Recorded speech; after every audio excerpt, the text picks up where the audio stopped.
What? And yes, hello everybody. Hi, it is Sunday. It is Some Other Heroes, and now we appear to have an ongoing habit that somebody will start telling a long story as I start doing the 10-second countdown. The second you start. Like, oh my god, did I tell you? I'd like to say I don't deserve it, but I probably do. Hi everybody, how are we doing? I hope you've had a lovely week. I hope you all recovered from About to ruin it. last week's episode, because we're gonna do it again. My name is Chris. I use he, him pronouns. I have the absolute honor, joy, and privilege of being the DM and storyteller for this stream and for these three wonderful people.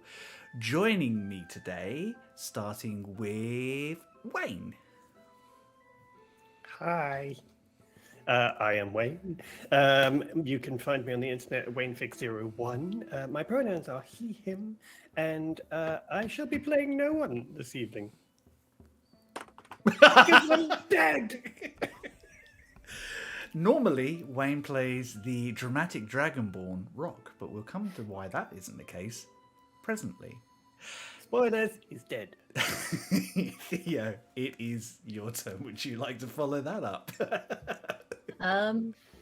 Sure. I am Theo. I use they, them pronouns, and I am playing the not dead, for now, Eugene. Fucking don't even joke. Awesome. And last but never least, the wonderful Charlie. Hi, I am Charlie. I use she, her pronouns. I'm playing the very alive and very functioning and is on this mortal coil, Aisling. And my therapist is going to have a great time on Thursday.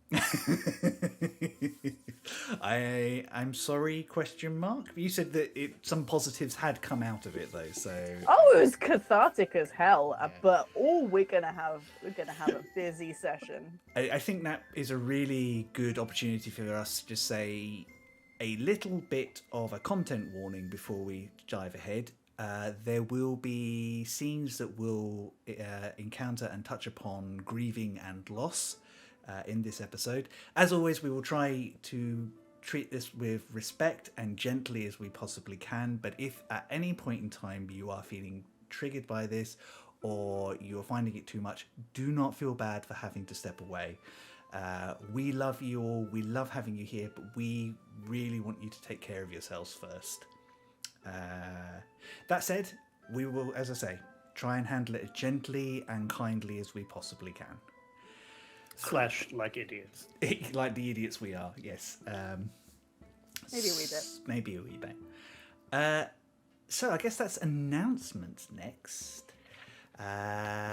So first thing we need to do is go through our friends and our wonderful colleagues in the TTRPG space who we share with, and we're going to start this week with Dice and a Slice. If you like cake and if you like Dungeons and Dragons, and why wouldn't you like those things, why not put them together and listen to our friends in their audio format on their ongoing homebrew Dungeons and Dragons adventure. They're on a bit of a hiatus at the moment, but that is a perfect opportunity for you to catch up on their adventures and what they've been up to. They're lovely people, they are personal friends of ours, and we love them to pieces, and we cannot wait for them to get back. So second, I would like to shout out the Misadventurers League, who have just had their third episode this weekend. Going strong so far, really enjoying the story. Hedge is weaving a wonderful world, and we're really excited to see where you all go. Sorry we haven't been able to be there live, just life stuff getting in the way, but we are catching up on the VODs when they come up on their YouTube channel. But do drop past, give them a follow, and see if you can come along and support them when they're live. They are brilliant people. We love them to pieces, and we're really excited for where they're going. Wayne, would you like to do the next announcement, please? Oh, there is another D&D stream that you may have heard of. That is our fantastic friends at Wicked Game, who also stream on Twitch. And you can pop past and find them every Wednesday playing their Divisia Census game, which they're currently playing. And this Wednesday, as last Wednesday, they have a guest who's bringing the entire tone down. That being me. If you would like to come and watch me be silly with some of my pals who are also concocting a fantastic tale in this incredible series, please do come along on Wednesday at 7 p.m. And see us on Wicked Game. Amazing. Yeah, it was so much fun. I'm really excited to see the next episode. I love Koji. He's such a cool character, and he fits with our beloved kids so much in all the right ways. Yes, come join us this episode as we take the young, fresh-faced, and ready for life children of Divisia Census and literally put them in a hellscape. Yay! D&D, folks. We have one more special announcement. You can't get away from some other heroes at the moment because I will be joining the amazing Forest of Law for a special 2-part DM game with the wonderful Dal, who should be running it. Also appearing is Hedge from Misadventurers League and Paladin from the Paladin Archive. So come and watch the three of us get thrown into the Forest of Law's game and just mess things up over there for a while and have some fun whilst we do it. It's going to be a lot of fun. I'm really excited. I've got a great character for it, and I can't wait to play with both Hedge and Paladin as well. Apologising to Dal in advance. You've taken on 3 DMs. It's going to be chaos because you know what we're like when we finally get to play. But come and join us. It's 5:30 next Friday, GMT. We will post about it on our socials, and we'll share absolutely everything we can in relation to it. Cool. Right. Did I cover everything? Mm-hmm. Awesome.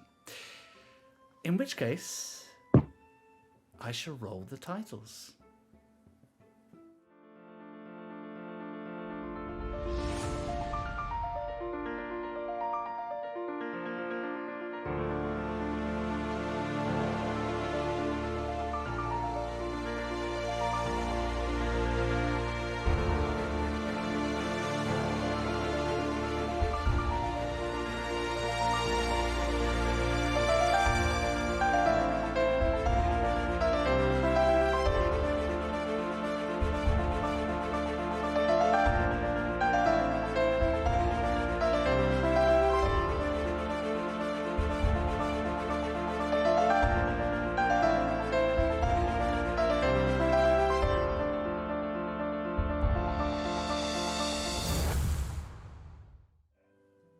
And we're back. Last episode. Well, what can we say?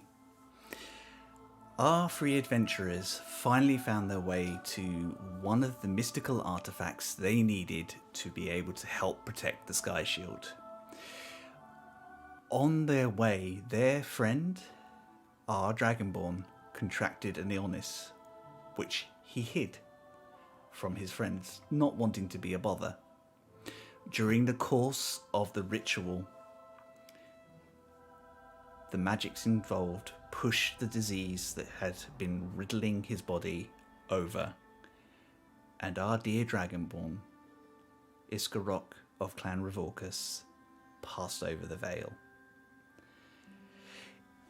Panicking over his body and what they could possibly do, 2 friends, Aisling and Eugene, watched in horror as his body was twisted and risen again by strange vines, thus putting in place the final piece of the creature that had done this to their friend, the evil Vine Lord, which had blocked their path no more than 2 days ago.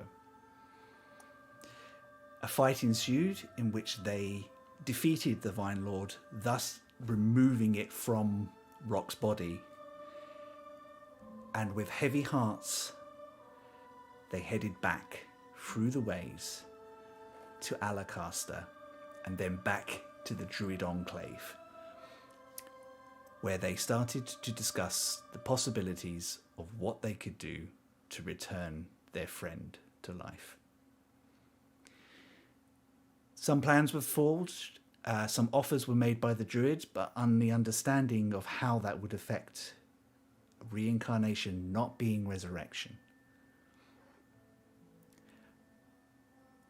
With a head full of ideas and possibilities and heavy hearts, Eugene and Aisling were left to their own devices.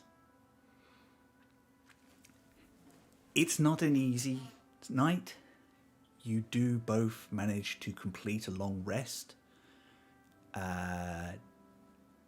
Charlie, Aisling finds that she falls asleep as Alabaster turns off the ability, understanding that the human mind needs to reset, and when grieving, a good night's sleep is probably better than anything. Dawn light comes, and the two of you find yourself awake, still on your own. Fresh food has been prepared and left on your doorstep for you both. But you are being given space by the druids at this point.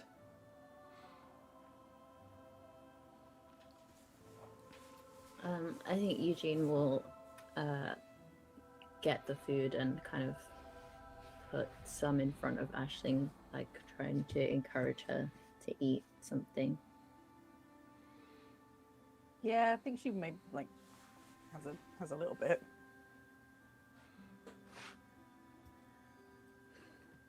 Hey, Din. Like, yeah, did you sleep okay? Yeah, I guess so, here and there. How about, I mean, you don't sleep, so. No, I actually did. I think Alabaster like switched it off or something. It was quite nice. Feel refreshed, kind of. You first sleep in, I don't know, how long? A long time. I don't know. It's been a minute. I forgot I used to dribble. So that wasn't a nice thing to be reminded about. Yeah, it was just sleep, wasn't it? Don't feel it any better or worse.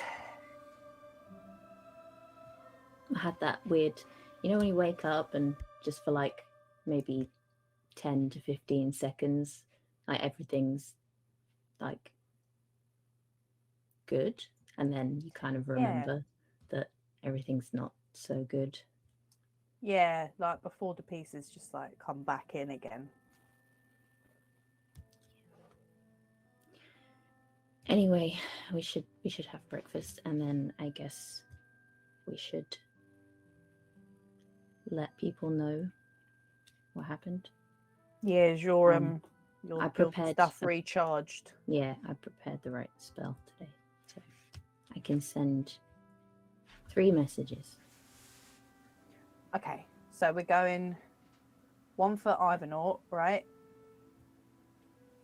Yeah, hopefully it works. Yeah. And then who else? His sister? I mean, I'm still unsure whether we should tell her or not.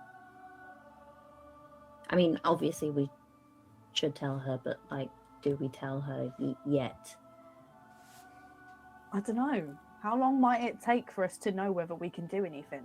Like, because if it's going to be like in like this afternoon, then maybe we could just wait. But if it's going to be like weeks, you should probably say something. How long do you reckon it will take? I have no idea. Oh. Kind of depends on whether we can contact Ivan or where he is, if he can even help. It's a lot of ifs. Yeah. I mean, if it was you, I mean, do you have siblings? Nah. Well, maybe. I don't know. I just was trying to think last night before I fell asleep, if it was me, like if it was my sister and something had happened, like would I want to know? Or would I don't know. It's... Well, if like something happened to, like, I was going to say one of you guys, it's just you, innit? If something happened to you and I wasn't there, I want someone to tell me. Even if there was nothing you could do about it, and then you'd have to just sit and wait, like on the other side of the world, not knowing if. I guess, because I think if someone told me later on and they were like, "Oh yeah, it happened a couple of days ago," I'd be like, "You fucking what?"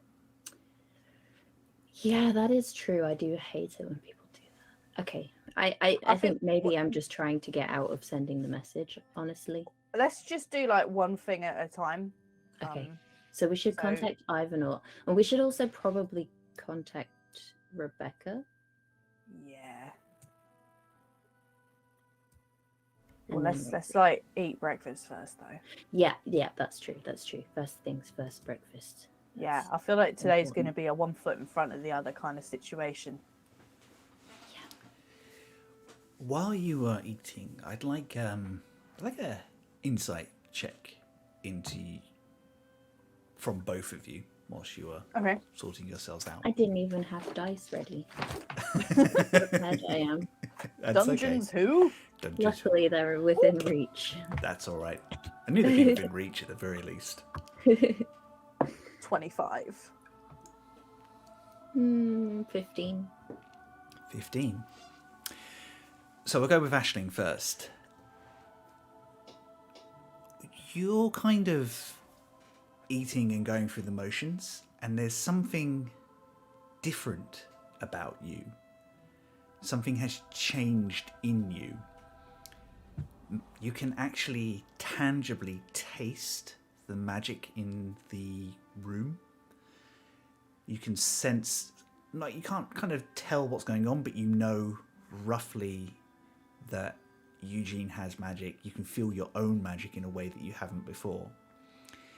If you open up your feet on your character, I was trying to see if you'd done something cheeky. I couldn't see anything. What did you do? you feel changed by the ritual that you partook in and more connected to the world around you. You now have the Meta Magic Adept feat, which gives you 2 sorcery points, additional to any you get from your class, and 2 additional Meta Magic feats, which you can have a look at whilst I have a chat to Theo. Nice. Theo, similarly, your magic feels different. It's still your magic and it's still the same, but it's almost like those notes that you kind of found in Faye's book, all those sort of things that you've been looking at, make more sense to you, and you get this sense that you're not holy, but you can almost touch the divine power that flows through the world around you without needing to bend the knee to a god. If you look under your feet, you will find that you have Cleric Initiate. And I've given you a couple of spells which you can utilize. You have both also gained an attribute point. Eugene, you have an additional attribute in Wisdom, and Aisling has an additional point in Charisma. Maybe I'll actually be able to pass wisdom saving throws now. I don't count on it. We have faith in you, honest, just not with wisdom saving throws. Thank you, D&D Santa. That is okay. This is a direct effect, and I think it doesn't, as soon as you start feeling it, I don't think it takes long for Eugene to go, this is because we literally connected ourselves to the very soul of the ways, and that's the sort of thing you don't come back from unchanged. Cool. That is very cool. Cool. Hashtag blessed. Hashtag There's got to be blessed. some fucking blessing, isn't there? I've got to get something out of this. I think you both come to that conclusion whilst you're quietly eating. You can hear the druids going about their business. They're the call of hunters going off or coming back from their duties around the forest. After a little while, there's a gentle knock at the door, and Allocaster bends down and brings his large form just in. Just gonna say, I don't think he's gonna get through the door. So Allocaster, not the Allcaster. Oh, right, okay. Just this eyeball is at the door, like, Yeah. no. Hello there. How are you both feeling? Yeah, Bit shit. better days, but Understandable. There are a number of questions, and we want to help any way we can, and we are able. But we are not going to rush you. And I just wanted to say, take your time. Let us know what you need. You can stay here as long as you want. Sib has given your blessing. And I have seconded it. So no druid or ranger will question your presence here. thank you. Least we can do. I have it on good authority from the researchers that whatever you did has had a positive effect.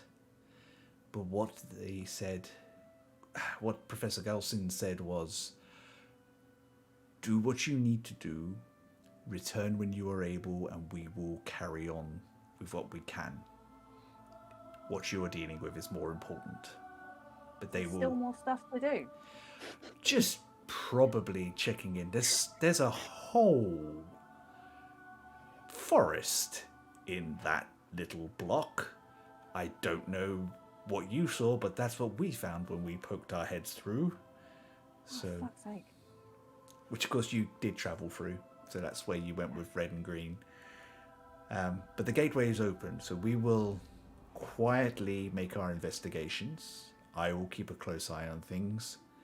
But when you are ready to return, do, please. We'd like to Okay. compare notes, but this is more important right now. Yeah, I think we've got something, yeah, it's kind of top of the list at the moment, so. He smiles in that sort of very gentle way of like sympathy. I shall leave you to your thoughts. Kind of steps back out. And you can see from, like, she's a little further back. You can just see Bryn kind of like leaning round like one of the like the stumps that have been put for seating. And you can see that she wants to come and say, but clearly someone has said, please don't bother them. So she's doing that young person thing. Is I got lots of questions I want to come and ask, but also I've been told by the adults I need to be respectful. Aww. Um, I think normally Aisling would be like, come in, let's fuck everything up. But today she's kind of like, yeah, I don't think I've got the energy for that. yeah, Bryn is a lot, bless her, at this age. She's awesome. Yeah. With that insight check that you did roll before, though, Charlie, I'm going to let that carry over because that was such a big roll. 25 It's is chonky. quite chonky. Grey hairs. Grey skinned. 2 peaks of horns coming through, which will grow into full length. Shock of white hair. Suddenly occurs to you the person you saw in the ways could very well have been Bryn or someone related to her. Oh my god. Shit. Okay. But Bryn, or the person who was related to Bryn, wasn't the one that got. No, torn in half. she definitely escaped. It was one of her companions. Cool.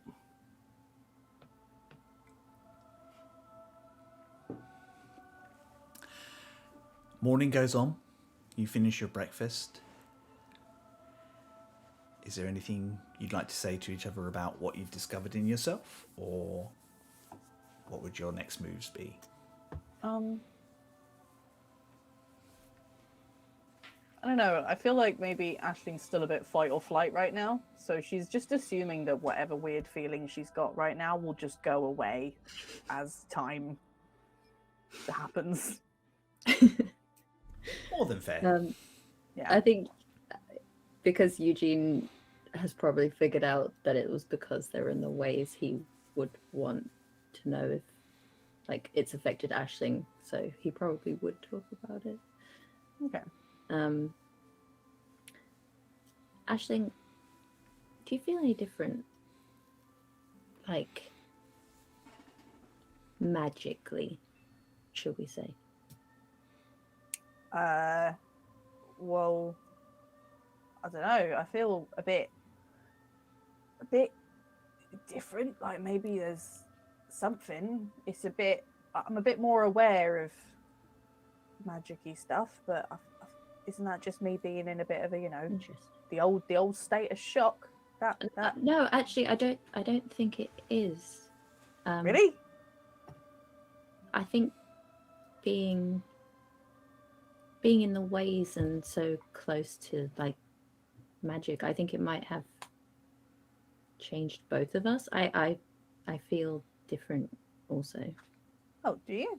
Yeah. How do you feel? It's almost like I can feel like a divine sort of magic that I didn't have access to before. A divine one? Yeah, it's weird. That's not your job. Because yeah, and it's not like I've suddenly found a god to worship. Just woke up born again. Yeah, something like that. Hey, maybe there's a demon in my brain too.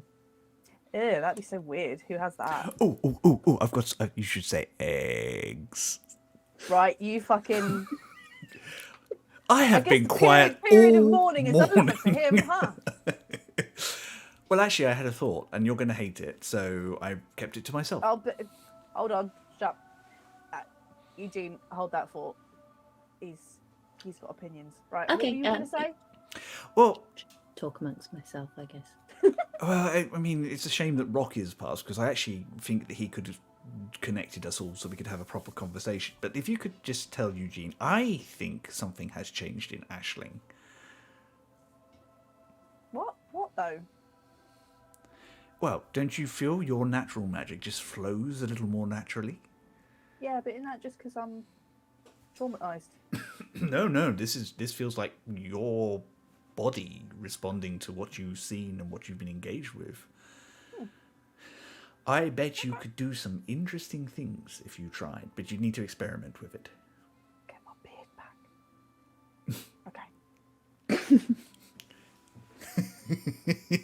Well, I'm back talking out loud now.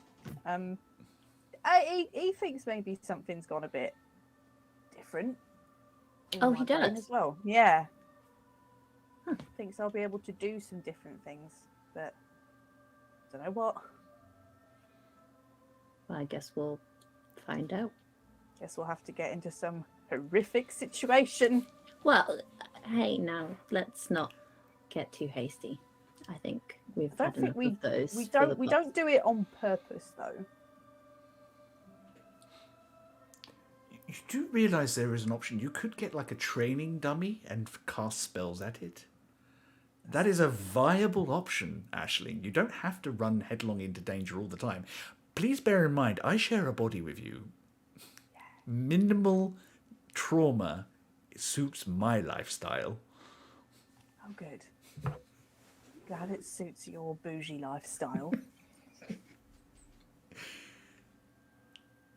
Yeah, I think Aisling's plan probably gonna ask Eugene for a sort of a Wing Chun training room at some point. But right now she's not doing interior design planning right now.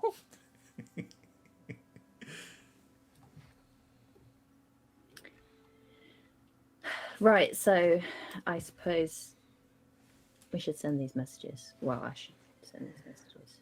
Okay, so who first?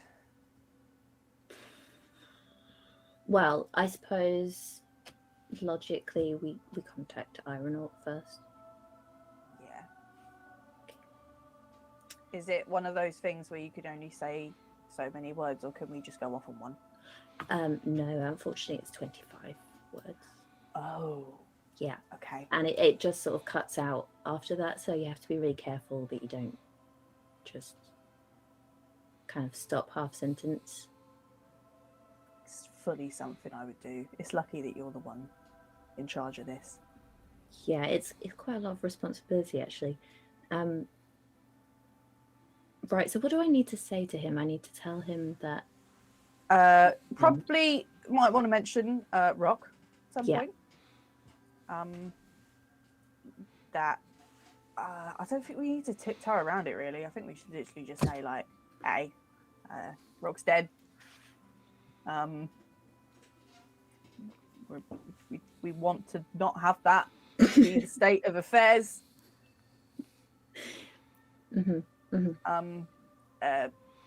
Suggestions? Discuss." Okay.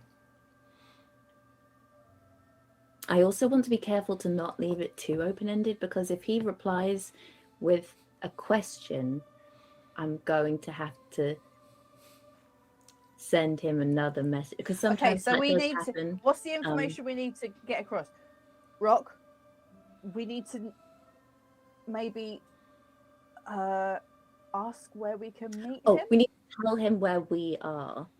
Right? Okay, so he come to us. Yeah, that makes sense. Like, he's a big dragon. He can probably fly here. Make a wisdom check whilst you're thinking about that, both of you. Both of us. Okay. Yeah, just a general wisdom check. 13. 13? 9. 9. Oh, okay, cool. Great. Excellent. There was definitely no information we could have gleaned from that. Exactly, yeah. Don't worry You know, about that's it. the thing I hate most when playing D&D. It's when you roll low and the DM's just like, yeah, never mind. Don't worry, it's fine. Nothing. Especially on like a perception check. Like, oh, don't worry about it. Carry on. Down that spooky corridor with you. You don't notice anything. Oh, good. Right, what am I doing? Where am I? What's happening? So that's my job. Sorry, Grace. that's the Theo coming through. So, Rock's dead. We're here. Can you add attachments? Can I send a map? See attached. See attached. CPNG What are we going to attached. attach? A picture of his dead body? A map! Oh my god! Rock's dead. See attached. Yeah, a map makes more sense. So. Oh my god! Okay. Like proof. Pixar, it didn't happen. I'm tired. I'm sorry. Oh dear. I just feel like it's laughter because you're just kind of like laughing around the trauma. Oh, fully. Okay, and sorry, Chris, remind me where we are. You are in the floating forest of Malwind. Most specifically, you are With in our the druid Druid friends. Enclave of Malwind.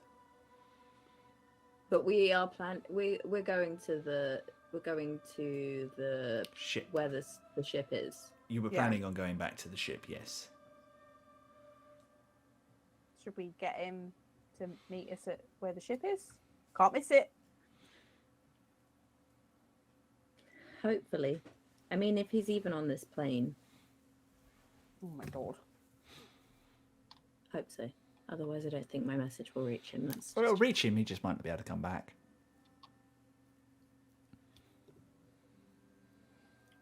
So, meet us by the ship. Oh, yeah. Rogue's dead.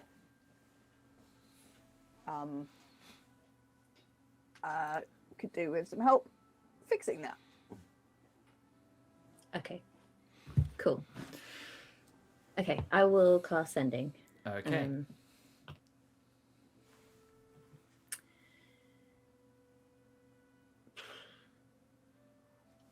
Ironaut, it's Eugene.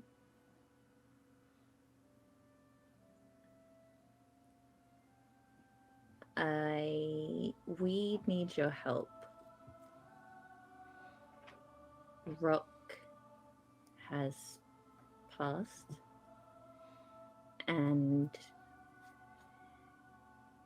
we were hoping you can help. We're on Malwind, the floating forest.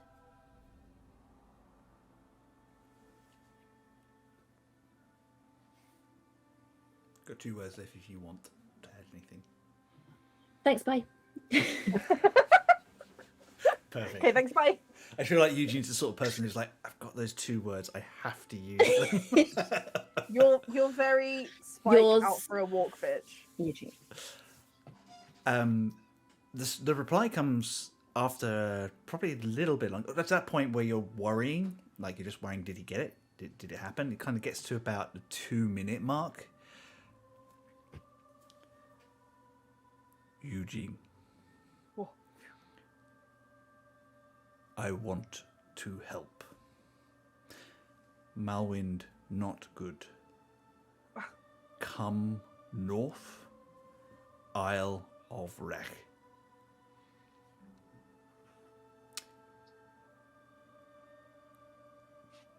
Dragon in forest will take exception.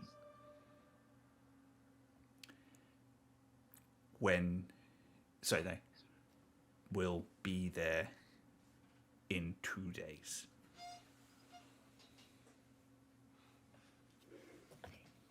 Okay, he replied. Oh God! All I right. was getting worried okay. there for a second. What do we do? What's the plan? He said he can't come here. Oh. Dragon in the forest, probably not good. What? They don't like each other. Well, druids are a bit weird about people in the forest, right? Oh, a bit of a fire hazard in it. Yeah, that too. He said for us to go north. He'd meet us somewhere called the Isle of Rock. Wrecked. R-E-C-H-T. Get wrecked. Get wrecked. Have I ever heard of Isle of Get Wrecked? In 2 days. Make a survival check. Okay. 14. 14. You don't really know Daklan quite as well as you do other areas. You've not really travelled a lot in this region, but you're fairly certain if you ask the druids or in Malwind, they'll be able to give you some concise directions, or Sudar and the crew would probably know where you need to go. Okay. Also, I think when he kind of mentions dragons, I think it kind of pings in your brain. I won't make you roll for this. It pings in both your brains that Fulton mentioned that there is a green dragon who lives in the forest. Okay. And from conversations that you've had, you know that dragons are very territorial. Partnerships like Ivernort and Parshkick are very rare. They be beefing. It's not that they seek each other out, it's just they're very territorial. Okay. Like cats. Alright. They get all fluffy. Oh! Imagine a dragon getting all fluffy and scrunched up. Imagine Ivernort, who basically looks like he's made of knives anyway, just like, psh! Fucking metal. That would be Tail so that was cool. like 3 times bigger. Oh. Yeah, he said he could be there in 2 days. 2 days? Yeah. Okay. Well, I suppose we should ask someone how long it takes to get to this place. Yeah, I guess if we go back to the ship, maybe the crew will know. Sudar might know how long it takes. Yeah, I must know. Okay. Okay. 1 down. All right. Who's next? Rebecca? Becca? Okay. Okay, this one's less logistical. This one's more just informing her, right? Yeah. Okay. Yeah, I guess so. Okay, I'll cast sending again.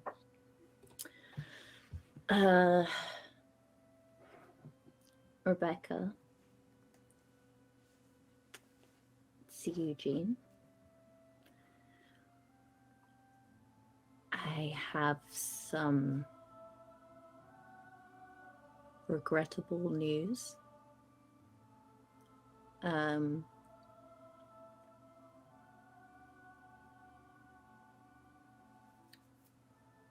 Well, the good news is we succeeded in restoring one of the temples. 5 words left. Rock's dead, bye. Bad news. Rock didn't survive. Ooh, that was good. That was good. Reply comes much quicker for Rebecca. Eugene, I am so sorry.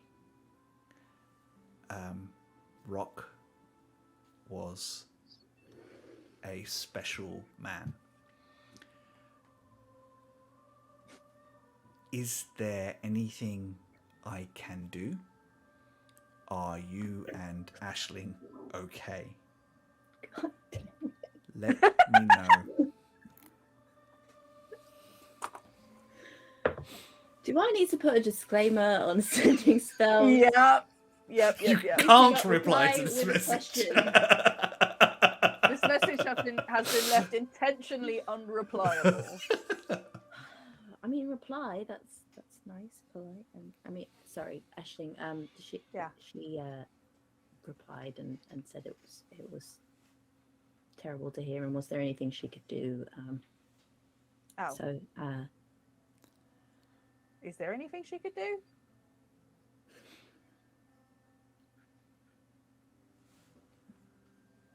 well, unless she knows a resurrection spell, She's a secret cleric.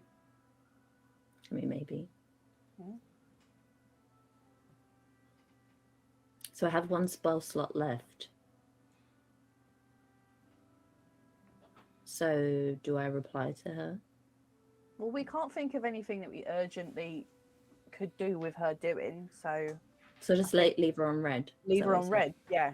Yeah, okay. Also, your uncle is supposed to be meeting you at the ship, so he might be able to take on some of those because he Good. has sending as well. He's got more credit on his phone.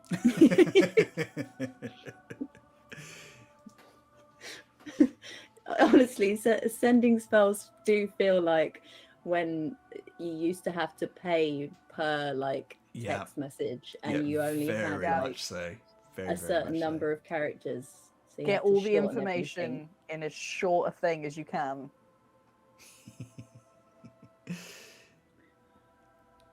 Cool. Okay, so what? So we go to the ship now. Yeah.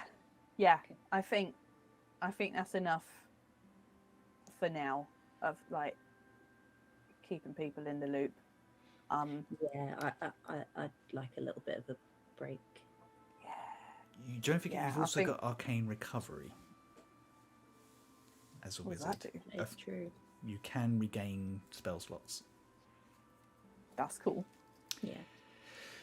I have to do that after a short rest, though. Yeah. I have got one left. I don't want to do it, so I'm Uh, saying we go back to the ship. Yep. Fair. Avoidance is key. Yeah, I think we should- how I think long we did should it go back. take us to get from the ship to where we are?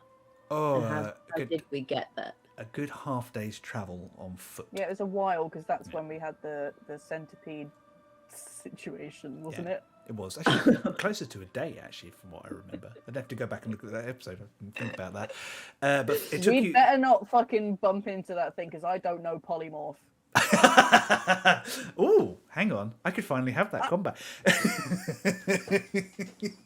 No, I've got a we're large reduce, which is 33% that weaker. I You're could do. not I allowed. could do almost the same thing. The implication that you kind of got from the druids is that they are happy to send you to the edge of Yeah. the Forest of Malwind. Helsing. You remember Sib said she will also send someone with you to help you get Rock back. They feel like they want to help. Is it Britain? No, yeah, let's send the 8-year-old child with you. No, we need an adult. Oh wait, you are Fine. the adults. No. No, Eugene and Aisling definitely need an adult. we've been left adultless. Maybe we should go see Sib. Ask if they can send us to where the ship is. Yeah. Okay, good plan. You step out into the enclave. It is, as you've always seen it, busy with the few people, like everyone just carrying on as normal. A few people give you a gentle nod as you kind of exit the tent. Aisling, you get tackled at waist height by a small grip, and you look down and Bryn is just burying her head into your trouser leg. Hiya. And she kind of steps back and she looks very seriously at you, and like kind of that way that children do, that where they feel like more adult than you sometimes. She goes, takes your hand and takes Eugene's hand. She goes, Alocaster told me what happened. I really liked Rock. But I think, although we don't do it here, I think you will find someone who can bring him back. He's too special to leave. Yeah, I think. Yeah, we agree. That's the plan. Anyway.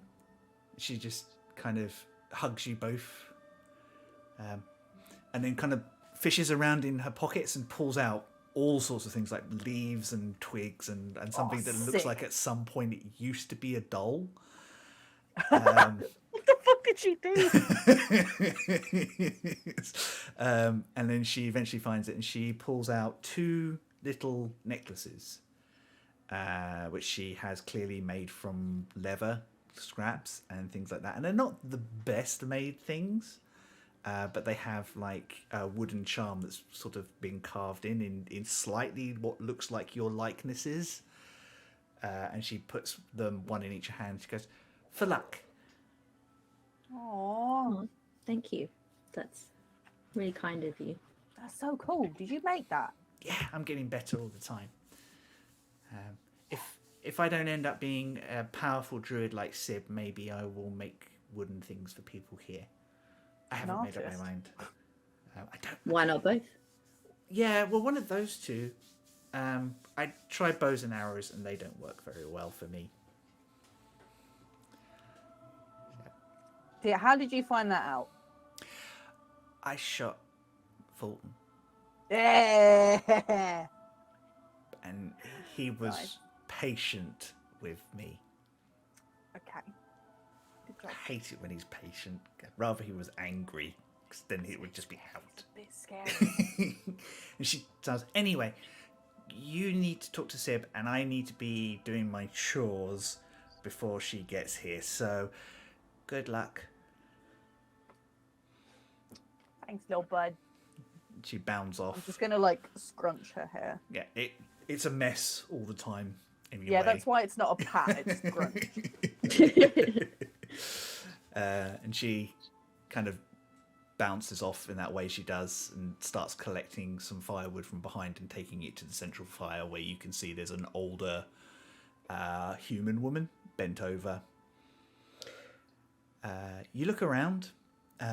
Sib is nowhere to be seen, but as Alacaster is kind of talking to a couple of the hunters you've seen before who disappear off. And he lifts his one good arm as you arrive and smiles, and again in that very patient, gentle, I understand. love it. Ashlyn kind of wishes that everyone would be like Bryn, though. She doesn't like these patient smiles. She wants everyone to just be really blunt. Yeah. And give her a pocket full of leaves. Yeah, why is that so much to ask for? Yeah, and I think you understand that people process these things in different ways. It's more along the Yeah, lines she of... understands it, but she doesn't like it. Yeah. Again, actually, with your insight, you probably get the impression that if this was one of the druids, they would just grieve and then move on with their lives because they're very much about the natural balance. They're trying to be sympathetic to your beliefs and what you want to do without really fully understanding it. Yeah, that makes sense. Alakas does sort of like turns to you. Oh, there. Do you need anything? Have you made up your mind about what you want to do? We were hoping to speak with Sib. Of course. And he kind of pulls out like a piece of mistletoe and holds it to his lips, and he whistles through a little carved hole in the middle of it. Cool. There is a slight rumble, and one of the trees opens up slowly, and this familiar form of Zib steps out. That's how I want to enter like every room. That's so powerful. She sees you standing next to Alacaster, and she just trundles over. She goes, "Well met. How are you both feeling? How can I help?" Bit shit, and we've got a bit of a plan. Understandable. And what is the plan? We sent word to my uncle, and he's going to meet us at our airship. So we're hoping you could help us get there quickly. That is not a problem. I can do that for you. We will hold Rock's body, if you wish, rather than you having to carry it around. And I could do without having to do that. And I will prevent any rot. So when you have done what you need to, return here, and we can help finish any recovery that he needs. Gross. Or we can do anything else that is needed. Give him a facelift, he'd love that. Can you tell with Dragonborn? They're kind of very sharp featured most of the time. Yeah, well. In the meantime, I don't want you to go without help. And she turns and she makes a strange bird noise into the air. I want some Foley work for that strange bird noise, please. Thank you. Oh no, that's Perfect. a giraffe. That's a giraffe dying. I'm so immersed. Wayne, could you please describe the character who steps forward? Who the fuck is this? So stepping forward, you see a kind of average height tabaxi with a dark grey fur, very pointed ears with sort of little tufts on them, and they have white, almost kind of just sort of quite sharp sort of patterning around their eyes. Their eyes are unusually a very, very bright blue color that look very deep and blue.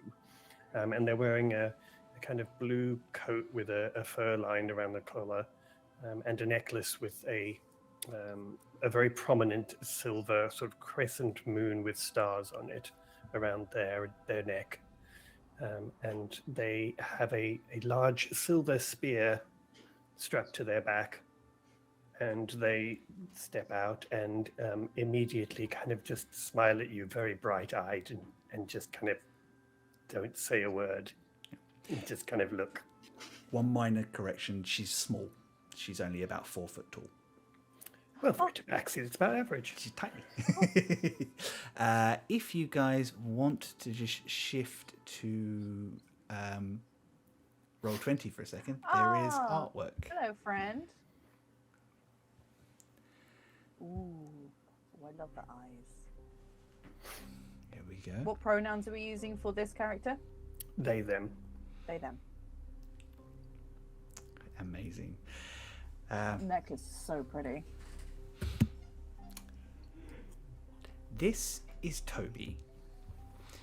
Toby is a star guide. They are well versed in finding fates and paths where none can be seen by the naked eye. They will be helpful. And she turns. Also, Toby would like to see the outside world. Coming from there and being raised here, they are curious as to what it holds for them. And I. Oh, have you never approve. been outside? Well, no, not really. I mean, I was out, but then I've been here for quite a while and learning. But I've studied very hard and I've learned a lot, and I'm very good at what I do. And oh yeah, I'm sorry your friend's dead.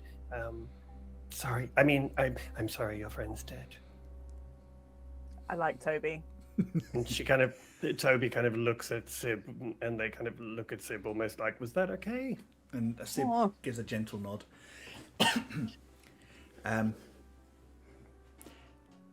Toby, I give you leave to leave the forest and return when you wish.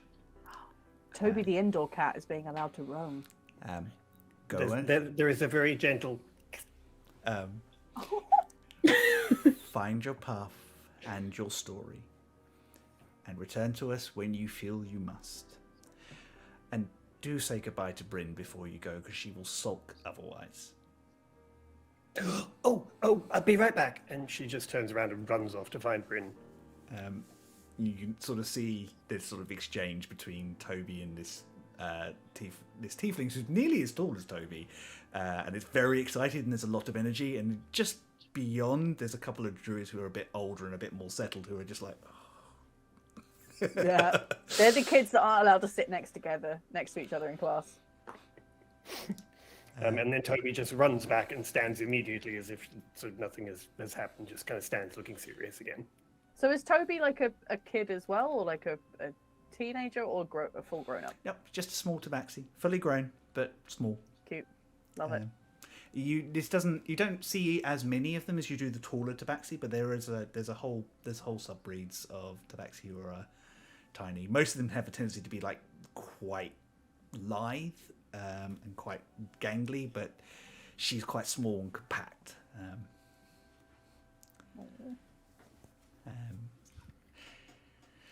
So, gather your things, and when you're ready, I will send you. Would you like to see Rock before you go?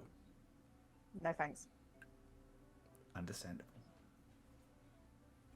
Eugene?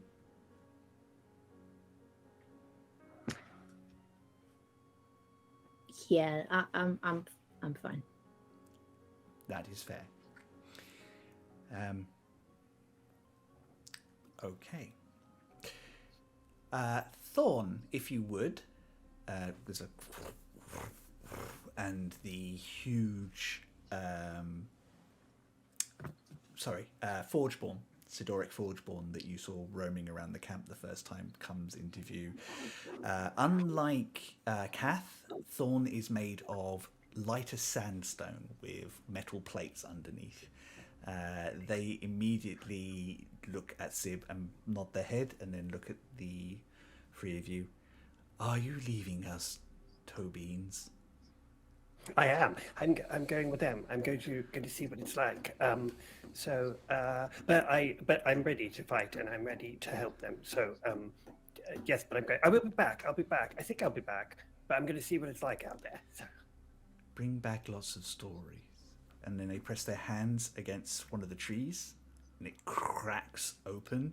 And this time it's a different light. It's blue rather than green, but just beyond it, you can see the edge of the forest of Malwind, and beyond that, the dock with a ferry that takes you back to the town. Cool. Go forth. Good luck. Let me know whatever you need at any time. Do not worry about Rock. We will take care of him. As you go, she just squeezes Toby's hand. You are more capable than you give yourself credit for. Thank you. It will be fine. It'll all be fine. And she steps back. Goodbye, Tobeans. Python.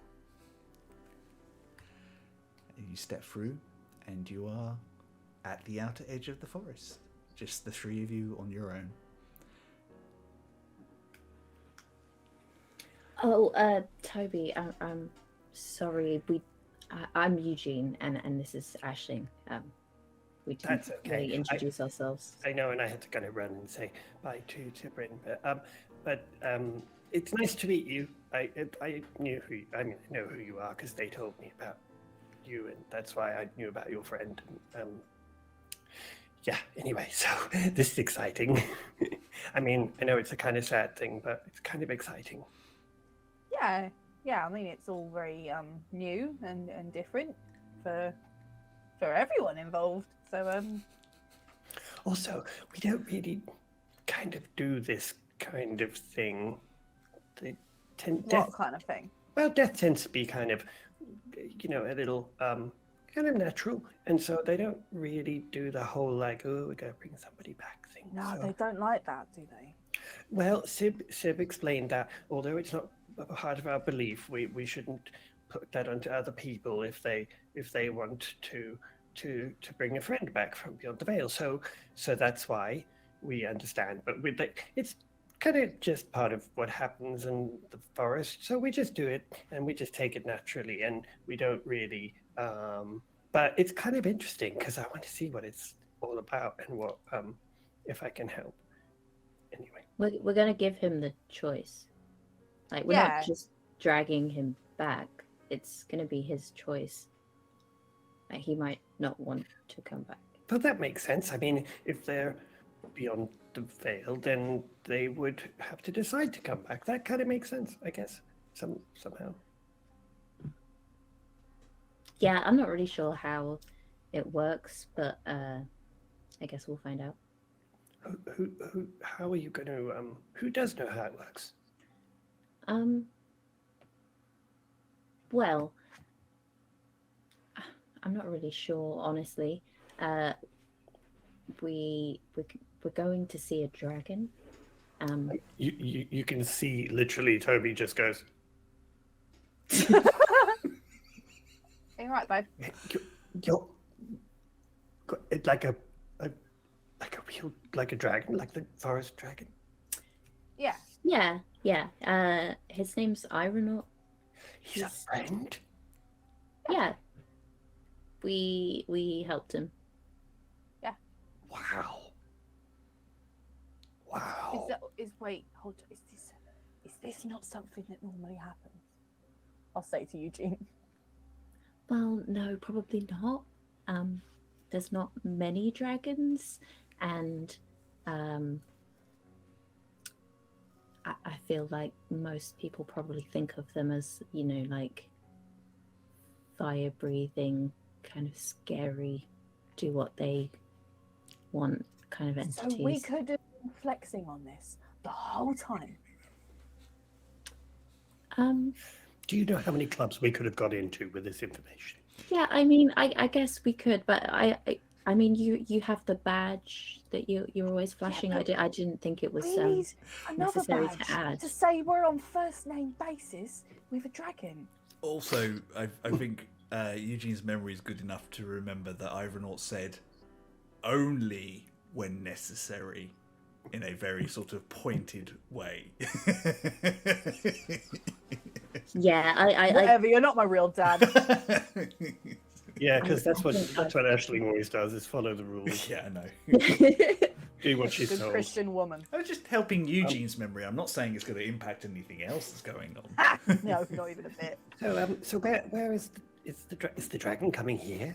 Well, we can. Oh no. We are meeting him at the Isle of Wrecked. Have you ever heard of it?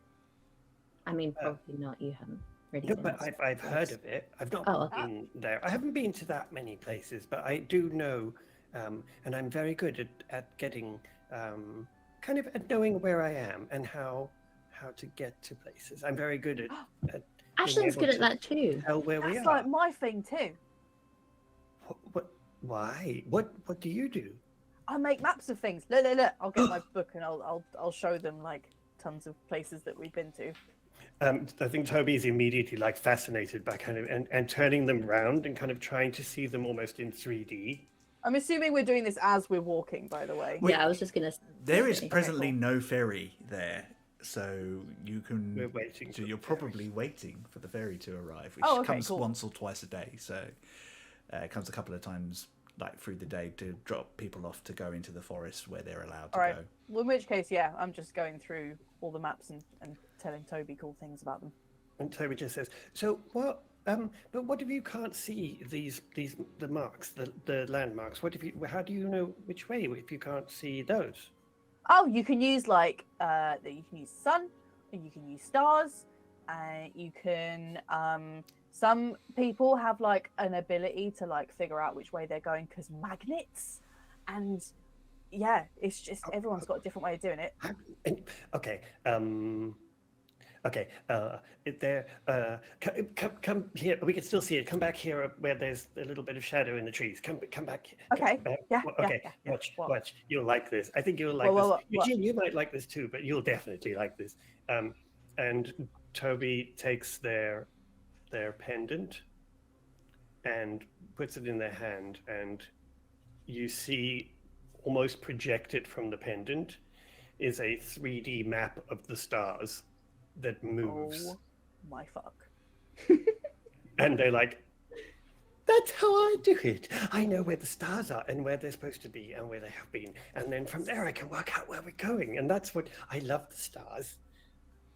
I'm gonna like whack Eugene on the arm out of excitement. Ow! Be like, it's a map of the sky. Yeah, I can see it, Ashling. With your maps and my stars, I don't think we'll ever get lost. Yeah, weird. I don't know about that.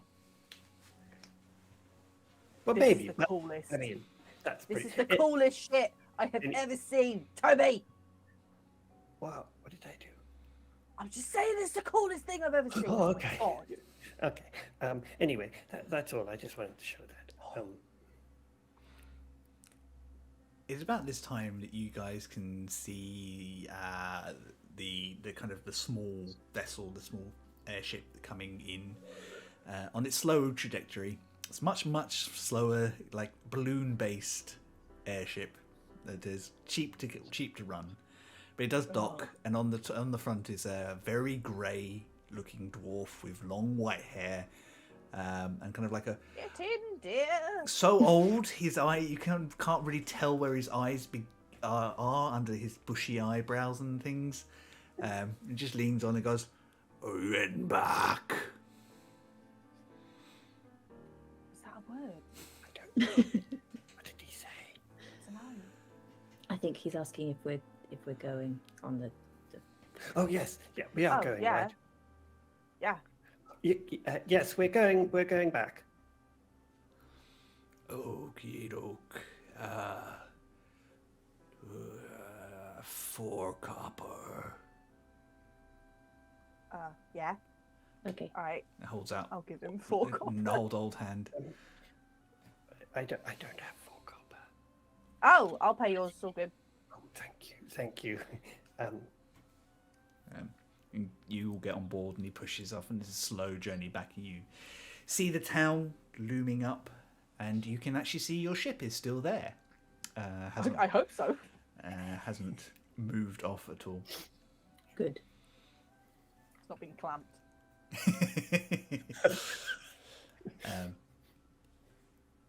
And you pull up into a lower part of the docks, and bearing in mind that this is like quite a small town, but you have access to the town, or you can go straight to your ship.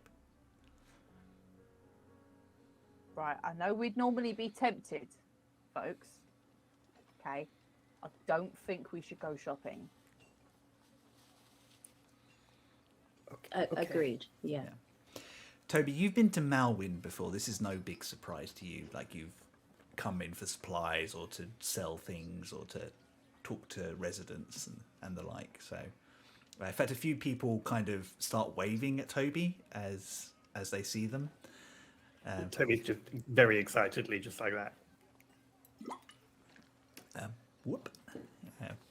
Adorable. Okay. How are we? Where are we going? To our ship. That one. To your ship? Yeah. Yeah. You have your own ship? Yeah. I like having you around. I feel right fancy. I mean, it's pretty fancy having your own ship. I mean, It Isn't took a it? while. I Doesn't mean, everyone we have their didn't own have one ship? for a long time. We've only just got it, honestly. it's still pretty cool. Okay. Yeah. Let's go. With me, my uncle there, and then we're gonna go see the dragon. Okay. So you make your way up the dock, and you can see on the deck is Sudar and a couple of the other crew members. Dutch is looking out for you, and he gives you that serious, sharp nod that he always does. Wait, do any of the crew know that we're rocking up? Unless my uncle got there before we did. It's a good Okay. question.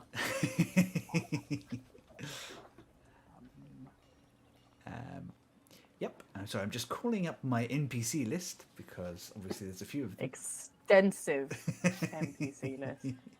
Yeah. And of course, everyone remembers the names of all the crew, right? Wait, I wrote them all down with a rating from 1 to 10 as to how tolerating they'll be around me. I need to find where that list There is. we go. I love that.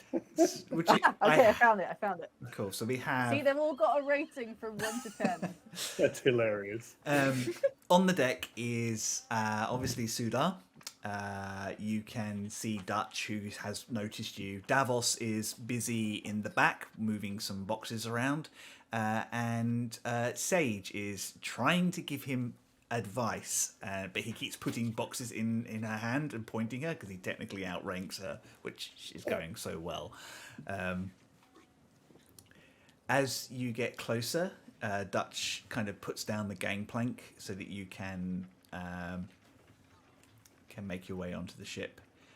And Sudar walks over. I heard what happened from your uncle. I am very sorry. I like to rock. He was a good man. We will do what we can to get him back. Yeah, they're making sure his body doesn't get all squishy and gross. So we've not got him with us. That is They've good. got him. He would appreciate that. Yeah, I think he'd be very happy coming back and we'd let him go all gooey. Your uncle is just getting supplies. Is there anything you need in the meantime? You can meet Toby. Hi, I'm Toby. Yes, you are. You are a new member of crew? For I? now? I am. I am the new member of the crew. Well, I'm The not. crew, part of the ship. Good. Okay. Make sure we We get a lanyard for Toby, please. make sure we put you to good work. I'm joking. I can see that you are here to help. I can help. I mean, I can work if you need me to work. Well, I'm here to help any way that I can. well, technically, I can't pay you, so because you are not member of guild. So we'll see. You can help out, of course, but you're aware. Okay. Anyway. I'm here to help them. No. But Yes. yes, very good. Sage is like you hear Sage squawk and just stomp off, and Dan kind of like washes his hand and goes, sorry to hear about the Dragonborn. You got a plan what our next heading is? I'll start plotting if you like. Oh, Yeah, actually. We'd like to go to the Isle of Rec. Just nothing in wrecked. But yeah, if that's going to help. What? Well, hopefully in 2 days there'll be a dragon there. Oh, yeah. We've ordered one. Should be arriving in 2 days. Geez, actually, I think you'll find. I've got prime delivery. Sudar holds up a hand. By Tuesday latest. Obviously, I trust judgment, but why are we going toward Dragon? Friend. Oh yeah. I mean, He's their friend. They have a friend who's a dragon. Well, a dragon who's a friend. He's Well, like, both- yeah, he's Oh. like, he's like a mate of ours. Like, no big deal or anything, but he's like a mate of ours, and we're like best friends. We've got like matching necklaces. It's no big deal. So he kind of leans over the side. tell everyone. It's fine. He kind of leans over and then kind of looks at the edge of the wing that kind of makes the front of the Dragon's Hope. This is all making a lot more sense now. I thought it was just a fancy name, but apparently it's bigger than that. Starting to pick up on the theme now, aren't you? Next time we get you drunk, I find out much more, I think. Ah, it didn't take much. Okay. Alright, well, Dan, you have setting. Get crew ready. I will make sure I sign off for dock, pay fees, and we will be underway as soon as Tythikberg returns. Where's he gone? Shopping. Oh, for fuck's sake. You kind of have to wait about 10-15 minutes, and you see two familiar figures coming up the docks with a small cart laden with supplies, like things for the crew and the like. There'll be some stuff in there to eat our feelings. Pretty much so. good. You see Gree and Tythig Perb leading a small cart up. The rest of the crew kind of start shipping things into where they need to be. Uncle Perb, literally the first thing he does is he hands the reins to poor Gree, who's just left with this animal that he doesn't really know what to do with, and then rushes over and gives Eugene a big hug. Thank you for coming so quickly. Anything I can do to help. I like rock, and I want to make sure that we can do whatever we can. It kind of grabs your hand, Aisling, and kind of looks at the both of you. How are you both? Well, honestly, I'm starting to wish that people would stop asking me that question. Of course, sorry. We're just concerned. Yeah, I understand. Hi, I'm Toby. Hello, Toby. Who is your socially adept friend? This is Toby. They're helping us to navigate things that even I struggle to map and navigate. I'm here to help. Yeah, to help. Well, welcome. Any help is very welcome, Toby. Thanks. Who are you? I am Tythig Perb. I am Eugene's uncle, adopted. We're not blood related. And I happen to be one of the people helping with researching how we can protect the scattered lands. Supporting Wow, that these. sounds like a lot. It keeps me busy. Yeah, we've got a lot of stuff on our list. I think there's a young man who would like to check on you and ask you those questions if you have the energy for it, Eugene. I am going to gently direct Toby away from the situation. God damn it. to give them a fucking minute. I know in every incarnation, Wayne, you want to sabotage this relationship. But I'm gonna move Toby. Why don't you want to let Eugene be happy? Literally. I'll just be like, come look at this shiny thing, make ship go. I think you. How much chaos is Aisling feeling? I don't know. Not as much as normal, but there's still a hint in there. You could pass Toby off to Sid or Dutch, and it would be absolutely hilarious to watch them do a tour of the ship. Do either of them? Ashling's looking at the tolerate me? rating first. I'm checking the ratings. Dutch only has a 2 out of 10. Yeah, Dutch is the very grumpy Herringon. Yeah. Sid is the ship's engineer. Love us. What do you mean? Okay, yeah, I might go towards Sid and sort of, see how up for giving Toby a tour Sid is. Kind of Sid has this, you can see this internal things like, I want to say no, but you just lost your friend, so that would be a really shitty thing to do. Sure, come with me, Toby. I will show you the ship, which is totally my job. Nice. I'll buy you something nice next time we're somewhere. What do you do here, anyway? I am the ship's engineer and etherologist. I keep it in the sky. The shiny stuff. The shiny stuff. I get it. Yeah. Oh, okay. Well, okay. Let's see the ship. Let's. Yeah. Also, Oh, come on. as you remember, as Wayne will probably remember, Sid has a cloud instead of hair. Oh, yes, of course. Yeah, I mean, I think Toby would immediately just be doing that thing where they don't really want to ask, but are just constantly looking. What do you do the keeping the ship out in? What? I'm an air ganassi. I don't know. Oh, that explains the cloud. I mean, it's pretty cool. And a blue skin. And do you know what? Let's just walk around the ship, and I can show you where things are. Okay. And Toby is walked around the ship. Oh, 1 second. Aisling, I'll be back in a minute. If you need me, just shout and I'll come running. Okay, don't go far. Don't touch anything or eat anything yet. Okay? Okay. Yeah, all right.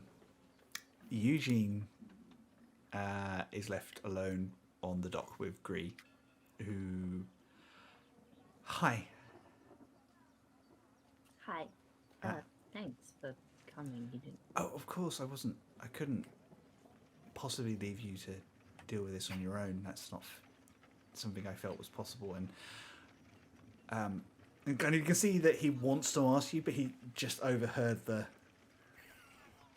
I think as soon as he pauses, Eugene knows he's thinking about it, and he just says, I'm okay. Can I give you a hug? Yeah, that would be really nice, actually. And it wraps his arms around you and kind of just lets you lean into him a little bit. So, the obvious situation aside, what else happened? Or perhaps we should just get your uncle together and you can explain it all, if that's okay, so we have a better understanding and maybe we can get a better grasp on how we can help. Yeah, sure. We should get my uncle. It'll probably be easier just to explain to everyone at once. So, who do you want? Do you just want Gree and your uncle, or would you like to explain to some of the crew as well? I think at this point he'd just want to explain it to Gree and his uncle, because he knows he won't have to further explain anything, if that makes sense. Like, if he says that this stuff to the crew, like there'd have to be like a this means blah blah blah blah blah, and he just doesn't have the energy for that right now. So you grab Ashling for this? I Yeah. think I'm probably walking over anyway. So I think Tythig is with you as well. Like he's been chatting to you whilst these two catch up a little bit and have a moment to themselves. And the two of you wander over, and you probably sit off to one side. And I think Sudar, although he's not invited, Sudar listens because he's on deck, but he kind of shoos away any of the other crew trying to eavesdrop. I think Toby would join as soon as they kind of came round and saw that you were meeting. Yeah. So I won't make you do it in character, but what do you tell Uncle Perb and? I think he'd pretty much fill them in on as much as possible. Nice. Everything that happened in the temple, in the ways, the ritual. Oh, and that creepy demon thing addressed you by your last name. Oh yeah, Appleby. Huh. And you encountered Ivernort and Parshkick, but you've never met any other dragons that we know of. No. But there was someone else I encountered in the ways who. Got to admit, I'm a little bit jealous you got to go to the ways. Nobody's set Don't for be. 100 years. It was Don't be. I saw someone pretty torn in incredible. half. Yeah, I think Ashling had a little less of a nice time. Tend to draw the short straw when it comes to separate adventures. Sorry, carry on. Their name was Feather. And they told me they were the keeper of the ways, but more interestingly, they had already met me. But they told me that time in the ways moves differently, I suppose. So although I didn't know it yet, we'd already met and had a conversation. So I do wonder if the same situation had happened with the dragon. Possibly, although hard to say. I guess we'll have to keep an eye out for this dragon in future. Sorry, Toby, you look like you were going to say something. Well, I know from my studies, and Sib has told me that the ways tends to take people sometimes to the past, sometimes to the future. And so your journey in the ways doesn't always follow that. Where you're going is where you've never been. Sometimes you've already been there, you just don't know it. So it can be a little confusing, but it's not unusual for people to see or meet or hear things that haven't happened yet. It is interesting. And you met Feather. Man is a myth in magical circles. Like you only hear about him in academic studies. But you actually met him. Curious.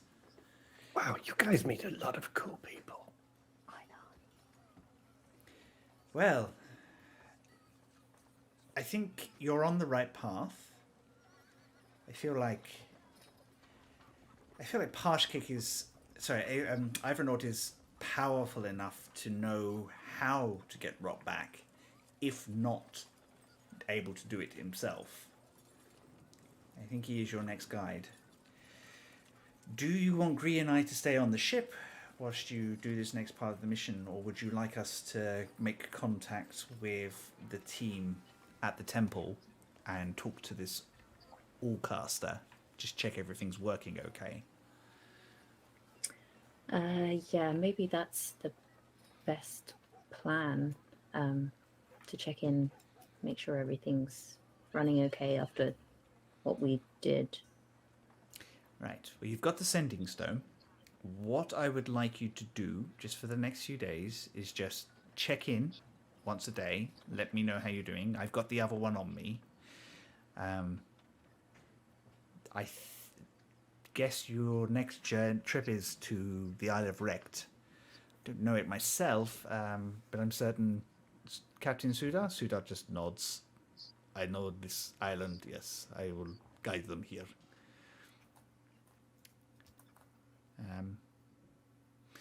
I will let Rebecca know what we're doing.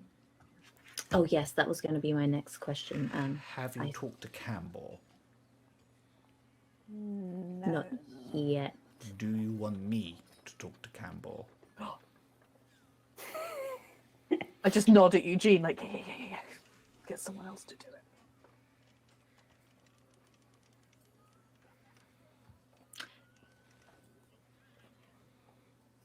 Part of me says yes, but part of me says no. Part that wants to keep your spell slots intact says yes. No, the part that I would rather someone else do it says yes. Actually, I think it might be better coming from us, if that's okay. As much as I would rather give the responsibility to someone else. That is more than fair, I understand. And very brave of you, and I'm proud of you. I'm proud of both of you. You do know that.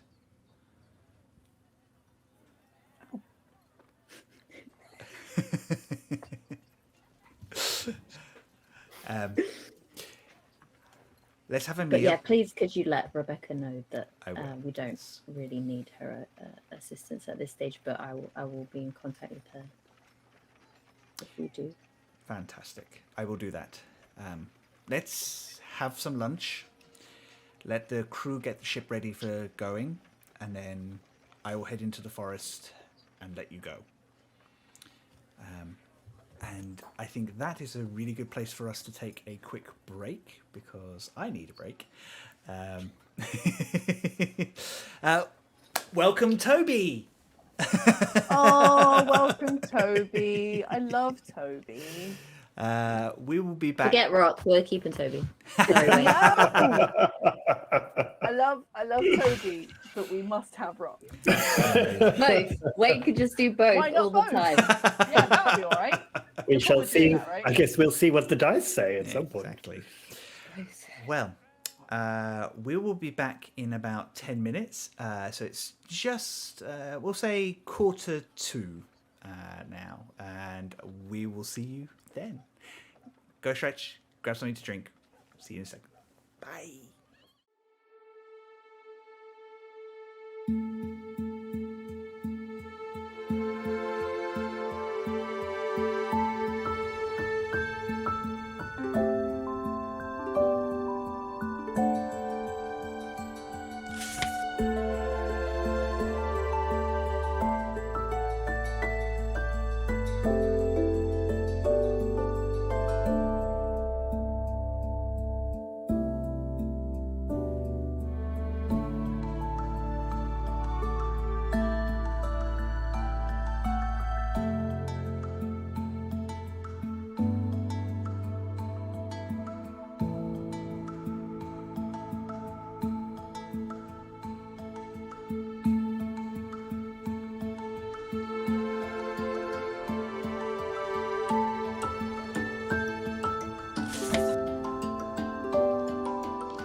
You're going to have made so many people jump just then. Yeah, I know. Including me. The extra kobold helped. We got there eventually. Sorry, very sorry about that. Just a little technical issue that upset guest stars, and we had to kind of restart everything. But we are back now. I made you jump. I'm very sorry. You made Hedge's phone fall on their face. Sue Hedge. You can sue me for the grand total of £2.50 that I am presently worth. Nice, that's a coffee. Not these days. Oh, not in this economy. Not in this economy. Ooh. Hi, Time to we say are no back. turfs, no Tories. No turfs, no Tories. Can't afford your coffee? Blame a Tory. I like that one. We have to go with that one. So before the break, our two friends met the very enthusiastic and very colourful Toby, a tabaxi druid from the Enclave, who is is going to help them try and get back to get their friend Rock back. Sorry, excuse me, whilst I just juggle some screens, get everything back to where it's supposed to be. They managed to make their way back to Malwind itself and to their ship, where they caught the crew and Uncle Perb and Gree up with the situation. Perb and Gree have agreed to go into the forest to talk to the druids and the people who are doing the investigation at the ruins and just kind of check everything over and catch up, whilst these three and the crew of the Dragon's Hope fly north to the Isle of Recht. Get wrecked. So, you finish your lunch, finish catching up your uncle with what is going on, and you get yourself to a position where you feel like you need to move on. Change the music slightly. Say your goodbyes, unless there's anything you need to talk to Gree or your uncle about directly. No. Toby, I think Sid avoids you for the most of the afternoon, having spent that time with you. You now understand the layout of the ship and probably have a small idea about how aetherology works in relation to keeping a ship afloat. It's all He's making a list of the crew with a rating. Is going to have to compare with Aisling later. Oh, yes. Finally, Their someone with tolerance my levels. vibe. Congratulations, Eugene. You just got promoted to adult. Eugene's always the favourite. Oh, that's true. That's true. You're the one who's no effort. Yeah. However, I do think along the journey, Toby will make several attempts to help Davos to correct course and perhaps steer a bit better, much to his annoyance. Probably, yes. As you are leaving, Gree just kind of grabs a moment with you, Eugene. I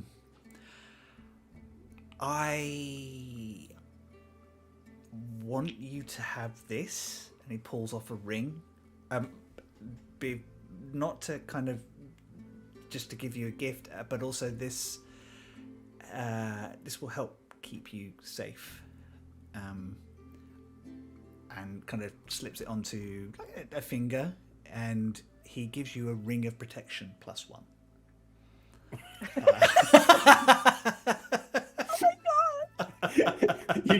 Eugene just keeps shifting his hand, so it always goes on that finger. No, that one. No, it doesn't. It doesn't get the others. No, that one. No, that one. Yes. But it's actually for this finger because he's not there yet. Neither he doesn't know where you are on that one. But it's a really lovely gesture. It's a very nice plain ring with ancient language on it that you don't recognize, which you can only assume is a local dialect from his people. That's some don't tempt me Frodo bullshit, that. But yes, you have a ring of protection +1, so which we'll put into your character sheet later.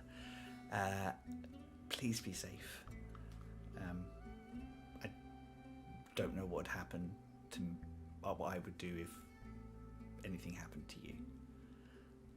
I'll do my best. And Ashen's not gonna let anything happen to me.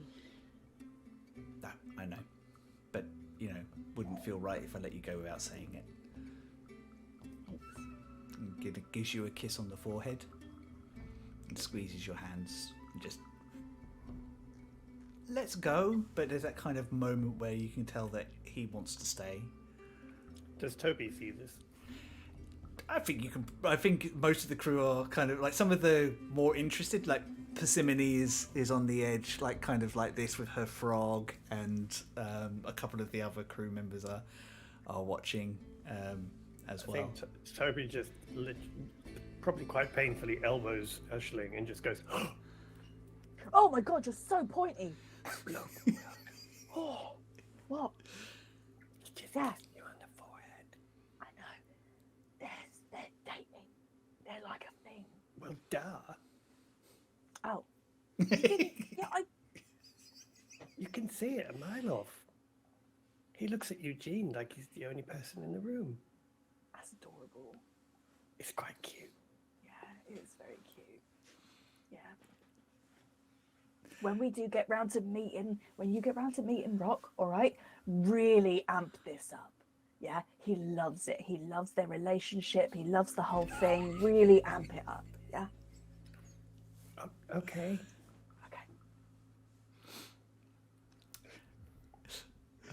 Amazing. Just laying some fun groundwork.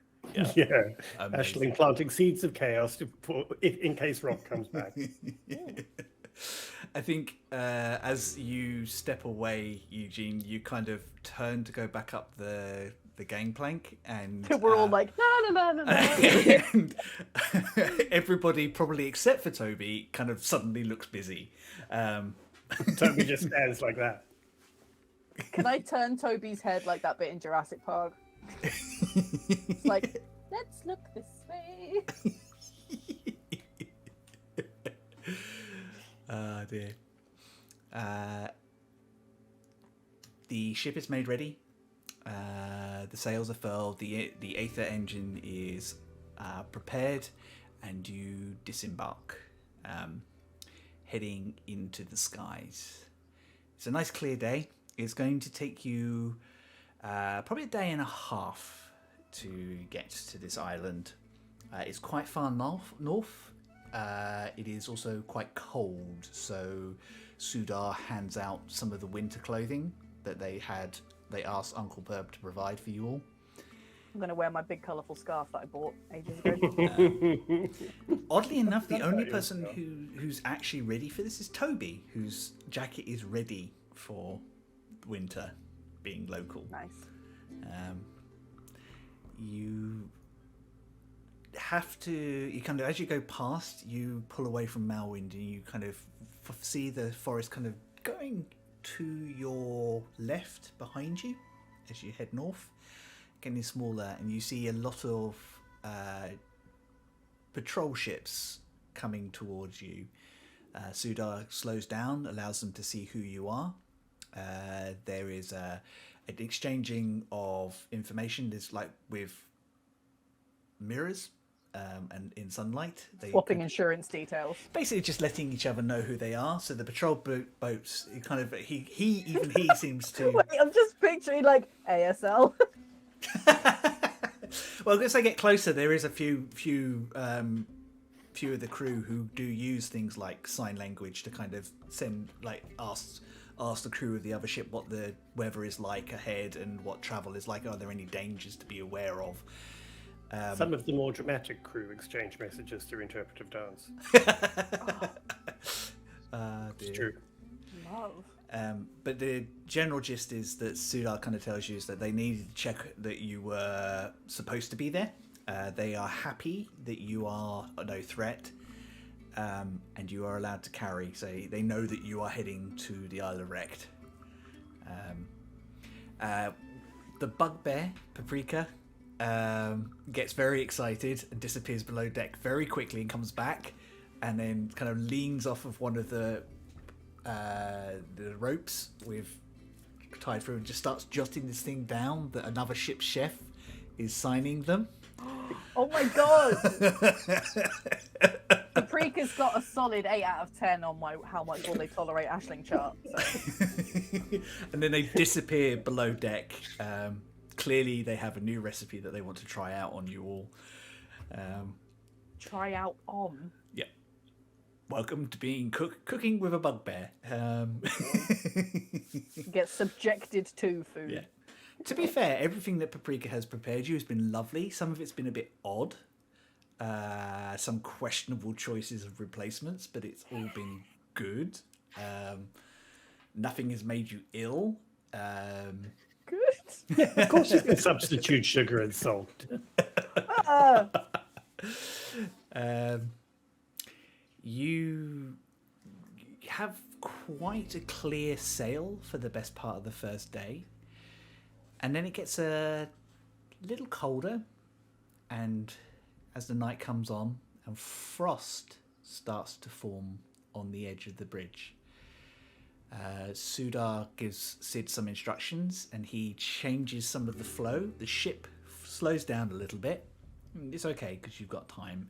And instead of air, there's a little bit more fire energy that just flows through the vessel, warming up some of the planks and just kind of creating like an artificial central heating for the ship.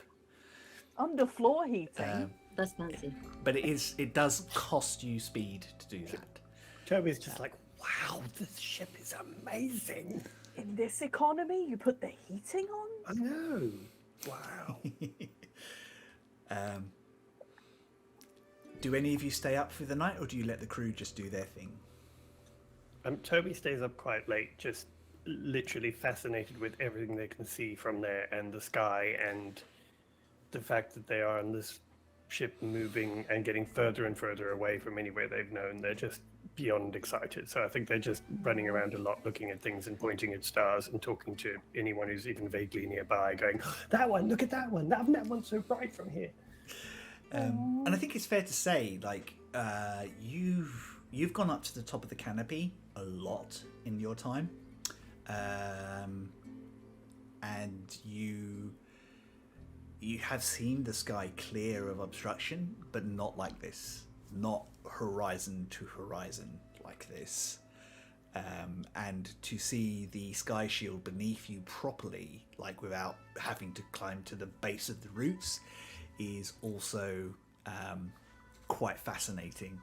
So this is very, very exciting for you. And I think there's a couple of the sailors who are very taken with you. Fable, the small kobold who comes on for the night shift, whenever they have a moment, they come and sit with you and they chat to you about what you know and things like that. They're also kind of impressed as there's very few people other than Persimmone who are Fable's height. And you are much closer to Fable. Felix takes a liking to you as well. He thinks that you're curious and strange and fun. Felix is this very dangerous looking tiefling that as soon as you start talking to him, you realise actually he's a very gentle soul and he's just trying very hard and things. Yeah, I think Toby is just, everyone is fascinating to Toby. Yeah. So they'll talk to anyone and they're impressed by everything anyone does. Roll me a general insight check.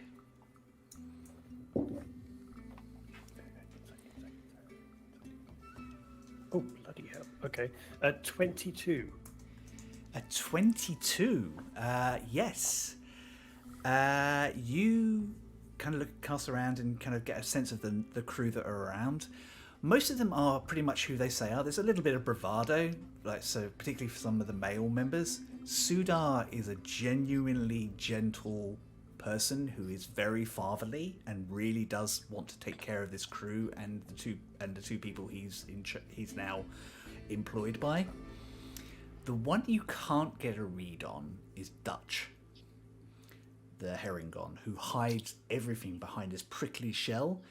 but you do get these glimpses that every once in a while he wants to open up and be part of what's going on, but it's almost like he's deliberately holding back.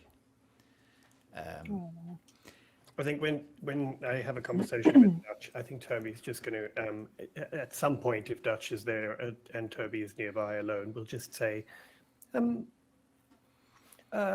so everyone seems to be really, really upset about Rock. Did you know him well? I mean, he pays my bills, but not well. Did one good journey with him. Seemed all right.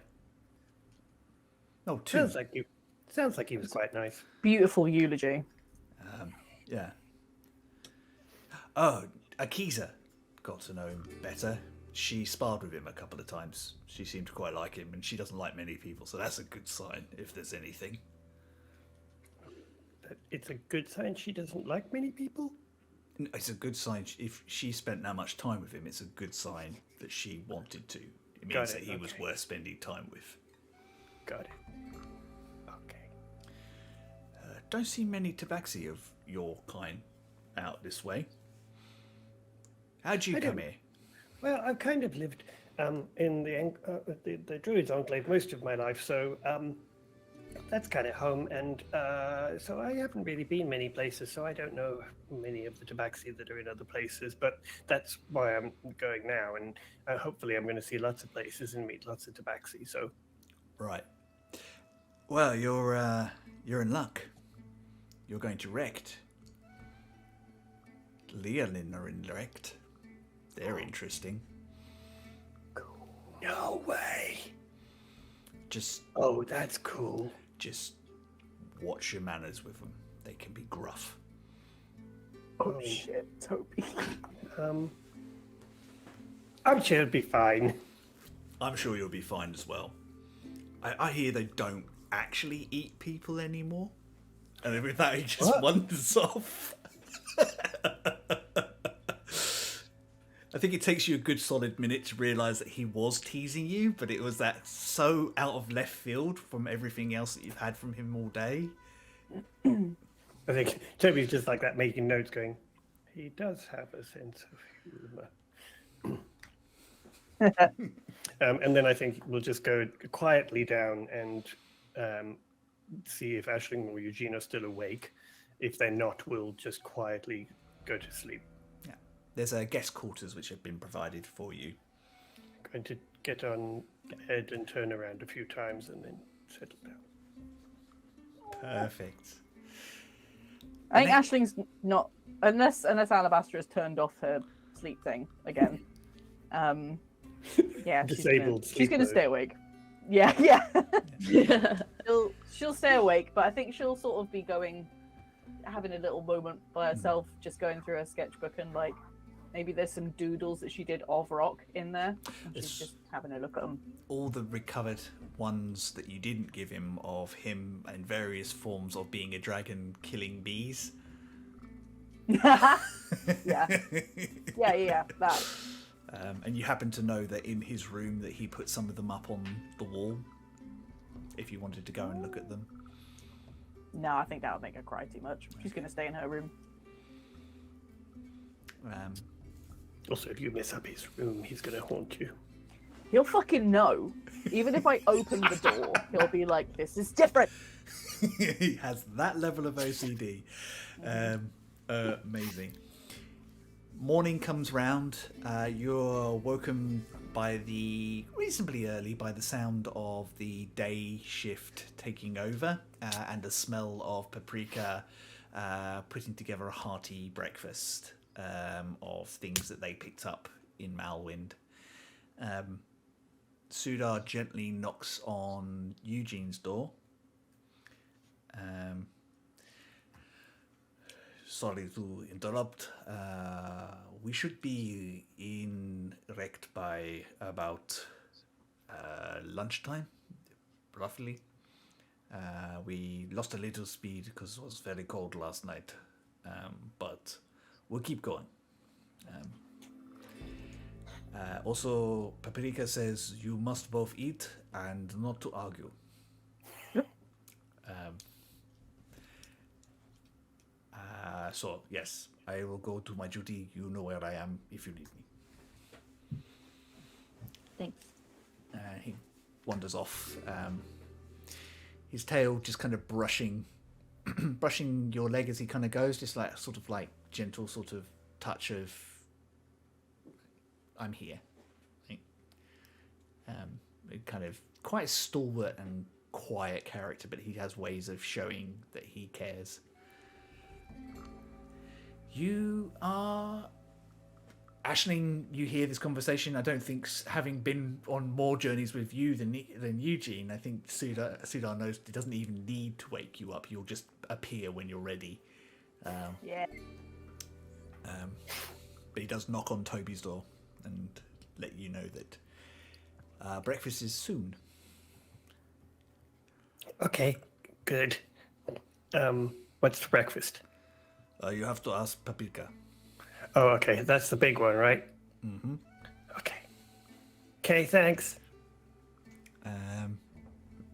So, do you guys gather for breakfast or just grab stuff and go back to your rooms? Toby is going to wait inside their room, listening to hear when Aisling or Eugene walk past, and as soon as one of them walks past, we'll then come out and kind of go, "Oh, morning." Aww. Who's Morning, gonna Toby. emerge first? Roll off. Oh shit! Yes, let's go. Is Eugene taking his time, or Well, I don't know. Yeah, I guess so. I think. And he sleeps. oh yeah, that's true. And he's That's had true. a stressful But couple he of probably days. didn't sleep much. All right. Well, Eugene, take time. I'll get up and start heading towards the dining hall or whatever it is.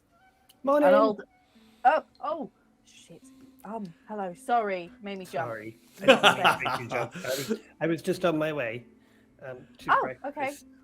Cool. I'm gonna go get my food. I'm gonna see how busy it is in there, because if it's like well busy in there, then I'm probably gonna go sit somewhere else. But you're welcome to come join. Okay, I'll come with you. I mean, I can always ask them to leave if it's too busy for you, if you want. Nah, let's not Oh, quite okay. do that one. Okay. I've learned from experience that it's not good to do generally stuff like, especially first thing in the morning, because people who sleep right first thing in the morning can be pretty risky, demanding anything of anyone first thing in the morning. That's true. You should see Fulton in the morning. I don't want to. I Pretty grumpy. saw him fully awake and functioning in the afternoon, and that shit was terrifying. I'm not emotionally constructed to deal with him in the morning. But he's not that bad. I mean, he can be scary, but he's Yeah. quite good at what he does, and he's taught me a lot. Yeah? Were you quite close with Fulton? No, but he had Oh. to train us, so I did lots of training with him. Oh, cool. What did he teach you? Well, the main thing he taught me is that if I want to protect people, then sometimes I have to strike first. Oh shit. See, that's scary. That's Well, I cool. mean, it kind of makes sense because sometimes you Yeah. have to stop things getting to people, because if you want to protect them, you have to do stuff first, so then you stop it getting to hurt them. Yeah. That makes sense. Ashley's just thinking about the stupid Vine Lord now. I mean, he taught me lots of Like- things about the forest and stuff too, but Sib's really, really good at that stuff. They all sound pretty wise. Yeah, I guess so. They kind of know what they're doing.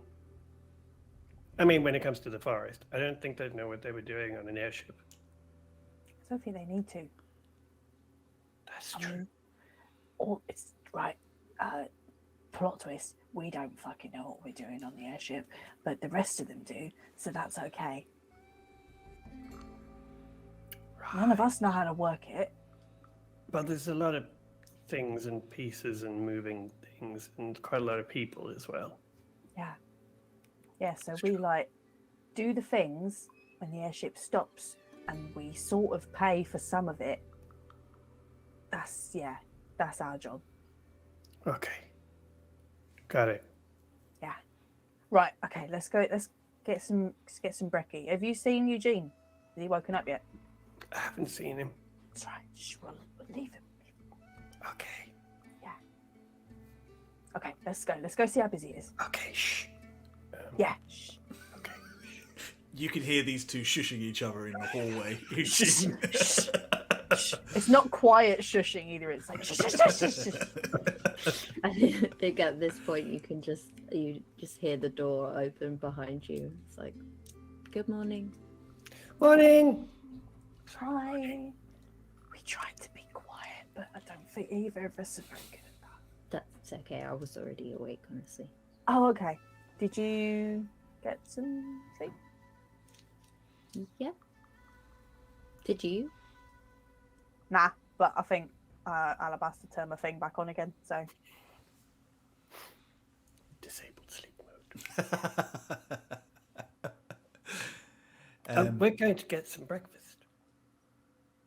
Do you want to join us? If it's busy, we're not going to sit in there. We'll probably sit on the deck or something. Okay. There's actually an open area that you guys have as like your private sort of quarters.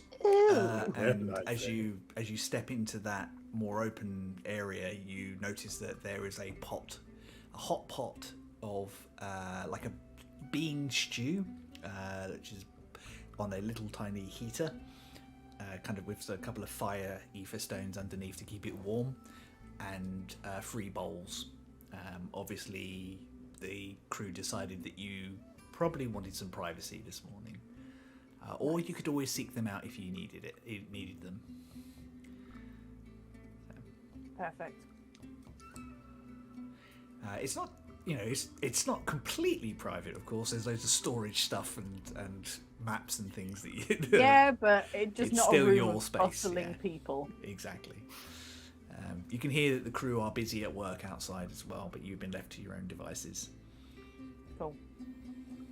All right. Well, I'm gonna sit down and get a huge bowl full of it because I think Ashley's forgotten to eat for a while. Or slash couldn't really make herself eat for a while. But now she's really hungry. Also one of those things where even if you ate what was put in front of you because that's what was required of you, but yeah, didn't really... I think she did eat a little bit, like when Eugene was trying to get her to eat some food. She ate a wee bit. I feel like you have to do what you do with trying to give medication to dogs. You have to wrap it in cheese to get me to eat it. Go wrap other food in cheese to get Yeah. Ashley to eat Is the it. bag of cheese holding empty? Oh, I don't know. I haven't checked. Good lord, you haven't stocked up for a while. Is it refrigerated? No, it's not a bag of colding. Anything that goes in there does go off. No. It's a bag of Dairy now. The whole ship is going to know when you open that. The BBEG is actually the cheese that Ashley put in there long ago. It's coming It's got back. sense. Cheese Lord. Yeah, That's cheese how Lord. Ashley's going to go. It's merged with the space dust bread, and it's now turned into a crackling, smelly mess that eats you. Nice. Ew.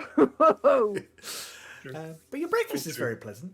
It's suitable for all of you. It's a vegan dish with some cheese offerings and a couple of slices of meat if you want to add them to your bowl, if you need to.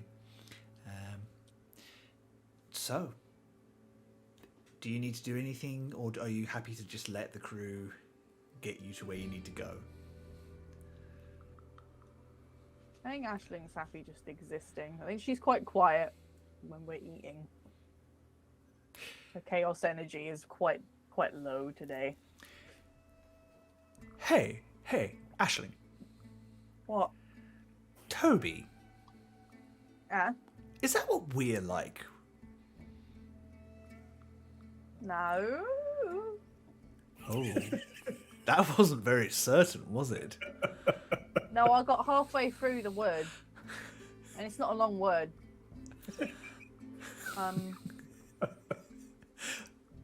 Oh. Oh wow, is this an existential moment? Self-realization. Ew. Yeah.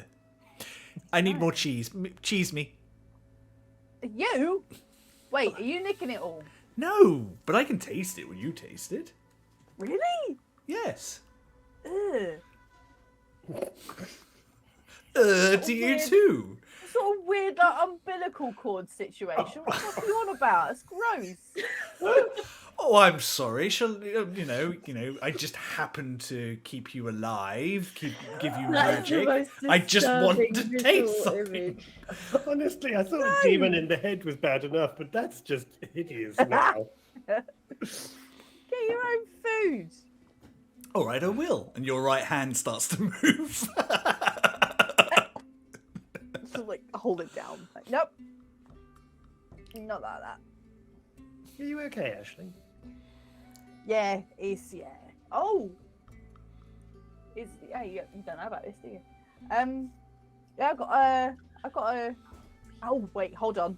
I'll sort of lean over to Eugene and be like, okay, so I've approached this poorly in the past. How should I tell Toby I got a demon in my brain? What's your Just look passive? over at Toby and be like, I think with Toby's passive perception, you just did. fuck. But you don't need to necessarily know that. Yeah, it might be too late for that. I think just, there's no need to sugarcoat it, is there? Just say what you feel. Oh no, That never goes well. no. Okay, all right. Right. I think Toby. as soon as you turn back to talk to Toby, Toby just goes, "You have a what?" Hey. You said you have a demon in your brain? You heard that, huh? It's not entirely as it sounds. I mean, it sort of not is, but But it's not a bad thing. We hope. Is it dangerous? No. not thus far. I'm No, getting well- really mixed messages here.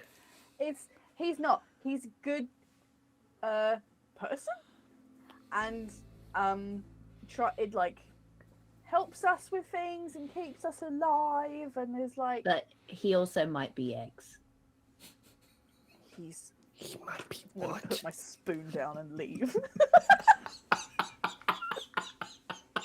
Literally, I'm gonna leave. And be like, he's not fucking eggs. I'm gonna walk out. But I wasn't done with the cheese. Get off my cheese. Eugene, I'm a little confused, but is there anything to worry about? No, nothing to worry about. So, long story short, Aisling discovered an object that when she opened it, sort of made a pact with a demon. So now she's got like magical powers and that sort of stuff. And yeah, so far, I mean, I was worried and a little paranoid for a while, if I'm honest. But I have no reason to believe that Alabaster wishes to cause anyone any harm. I think he actually quite likes Aisling and me, and he sort of tolerated Rock, I suppose. I think Aisling will come back in because she popped into her room to get her sketchbook so she could fill Toby in on some stuff. And she's like, yeah, all right, Alabaster really likes us. He does. Guarantee it. He said so. You're passable, I suppose. Be nicer if I Shut had up. some cheese. Well, Yeah, so every now and then, if Aisling sort of goes a bit quiet or like starts gesturing to like thin air, like she did with her hand. Like, yeah, Perfect. that's probably because she's having a conversation, with them. with okay, that Alabaster. makes Yeah. sense. His name's Alabaster. Yeah, like you guys can't like hear him at the moment. There was one situation where we had a bit of a group chat moment, but like it's we haven't done that in a while, so it's fine. But here's some like backstory on it all. I'm gonna I think I'll probably fill in Toby in some of the details of Nice. what it is we're actually doing, like outside of trying to Revive save Rock. Rock. I think your entire conversation is punctuated by lots of what and things like the actual sky shield and things like that. I think that gives Aisling like a bit of context as to how buck wild some of this stuff is, because they've been in it for so long. Yeah. And then having someone react like that, she's like, oh yeah, it's a bit nuts, isn't it? I think by the end of it, Toby's just listened to it all, taken it all in, made notes, and just kind of goes, wow, you guys have had an amazing life. Oh. Well, yeah, I suppose so. Over the past however long it's been, it's kind of complicated because we were on the island that was like trapped in time. So, like for us, it was not very long, but it turns out we've been missing for 6 months when we came back. Yeah. Okay. Okay. Well, it's quite a lot. That's a lot of adventure. But it does sound very cool. Yeah, there was a lot, wasn't there? Also, I haven't really taken stock of that. dragons. Plural. That's pretty cool. I know. Oh, and I see the badge you mentioned. That's pretty shiny. Yeah, isn't it? Where's yours, Eugene? Yeah. Oh, it's in my case of belongings. I don't really keep it. Eugene doesn't wear it that much. Outside, I'd never take it off. outside the only city where it's actually relevant. How dare! It's relevant everywhere. Well, I've never actually had case to show it to anyone. I mean, these two. Aisling and Rock are always quite forward with showing the badge, so I've never actually had to. Yeah, I mean, if we got it, I want to context. Helps people. Oh my god! I've just realised that I've been so rude this whole time, and I haven't introduced you to my friend Pocket, and I will get Pocket out of my pocket. This is Pocket. He's my familiar, and most of the time he's rat shaped, but he's not just like any old rat. He's a cool rat. Adorable. I know. I can see that. He's so cute. Hi, Pocket. Pocket stands up on their hind legs, like they're pretending to be a person, and takes an elegant bow. Damn, Pocket. Toby will bow back and just kind of look at Eugene and go, he's so cute. Wait, is that rude? Should I not say he's cute in front of him? Pocket just kind of looks at Eugene and looks at you and goes, It seems to be he's taking it fine. Wow, he's really cool. I do know some people who had familiars, but I've never really spent any time with a familiar. But that's good, because with all of us, we're like a whole team now to help you. I feel like they taught you how to summon a familiar and you kept forgetting about them. Oh no. That tracks. So, okay, so I know that everyone keeps asking you how you're doing and stuff. So I'm not going to ask you that, but I wanted to ask both of you if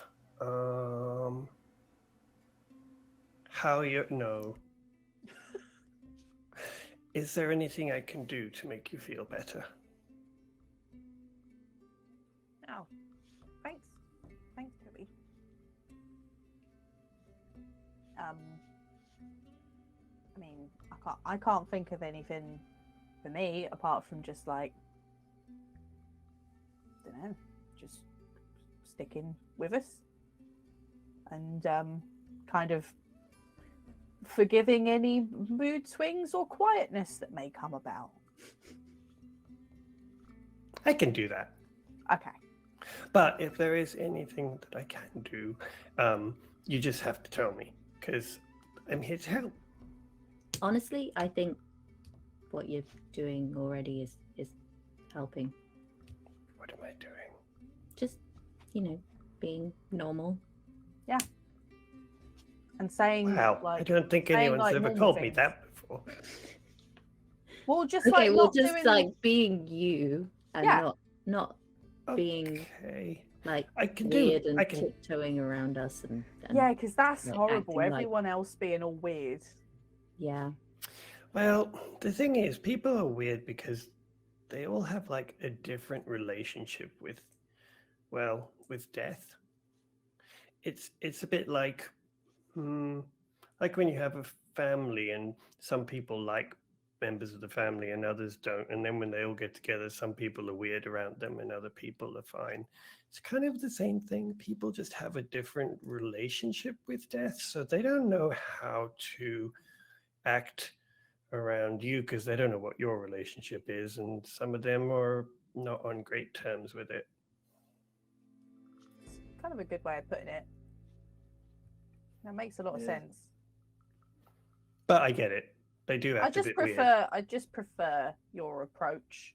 The way you interacting with us is like a bit more comfortable than the no, oh my god, I'm so sorry. No. I get it. They're all being very nice and it's all very lovely and everything like that, but I'm just like it adds more to it, Yeah, I get that. We were a bit practical about it. So I think sometimes that can come across as a little cold to some people. So that's why we don't really talk about it that much to other people. But that's also why we don't, what did you say, tiptoe around? Because we're kind of practical about it. But I won't lie, it's kind of going to be weird you getting somebody back or trying to. That's going to be really interesting. Yeah, are you gonna be like okay with that? Oh yeah, Sure. I'm here to help. No, I know, but I didn't want you to be uncomfortable with it. Nah, I got lots to learn. And Sib says that we don't judge how other people do it. We just do it our way. Okay, respect. It's about this time. There's a little knock on the door, and a fumble with the door handle before it's opened, and a little fairy wafts in. Has she been day drinking? No, the door handle is as big as her body, so. Oh,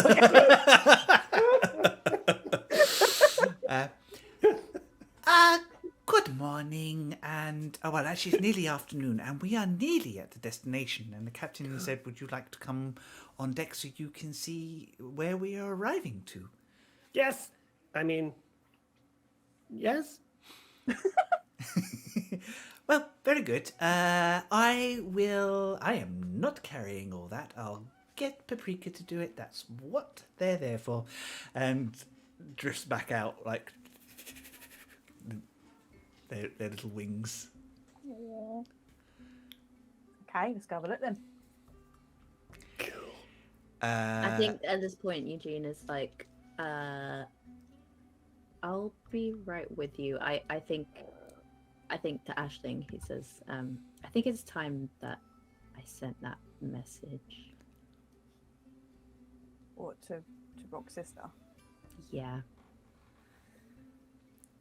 Yeah. Okay. So I'll catch up. It won't. Are you sure? Do you want like a hand or? Maybe. I'll go upstairs and you just call me if you need me. But I'm gonna go and see if I can see cool stuff. Cool. As soon as Toby opens the door properly, snow starts coming in Yes, yes, yes. And I think Eugene and Aisling, you're suddenly very aware of the winter clothes that your friends bought you and need to put on. Time to I'm swap very a excited. wizard hat for a bobble hat. A wizard Bubble beanie. wizard hat. Yeah. Like a yeah, just a big wizard hat with a giant pom pom at the end. Yeah. Oh shit, we've got a tabaxi with us. Yeah. Yeah. I'll just enchant it so that it moves every time. Oh my god. Almost Love got that it. idea. Yeah, so Toby will run up the stairs and close the door and leave you there to your own. Okay. Okay, here we go. 25 words or less. To tell someone that their brother is dead. This is fun. Okay. So I suppose. Did you want to say it's hi? It's Eugene and Aisling. That's already 5. Oh shit.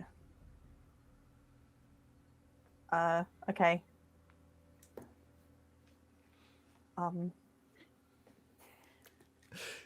This whole episode has just been Working out the 25 word limit. See, this is what happens when people are too polite. I know. Just say, Rock's dead, bye. Yeah, seriously. Hi, it's Aisling and Eugene. Rock's dead, sorry. Trying to do about it. something about it. Check back with you later. I mean, that's probably what Aisling would fucking write if she was left to her own devices. Gonna fix it. Full stop. Probably. XOXO. Full stop. Okay. No time like the present. I just got to get it over with, right? Yeah, you just gotta say it. Okay. I will cast sending.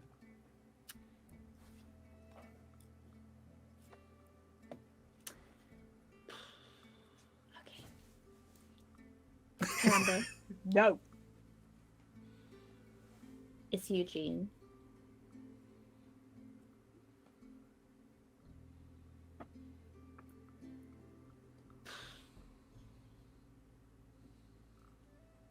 I'm sorry.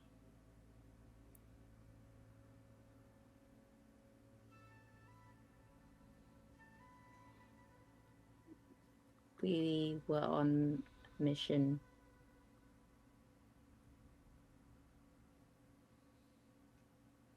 Rock didn't make it.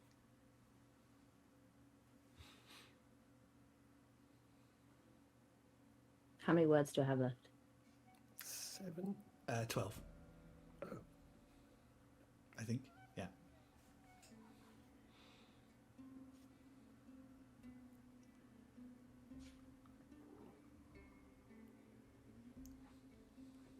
Toby, can you just stop murping for a minute? We're having a moment. Rude. Trying to send a very important message.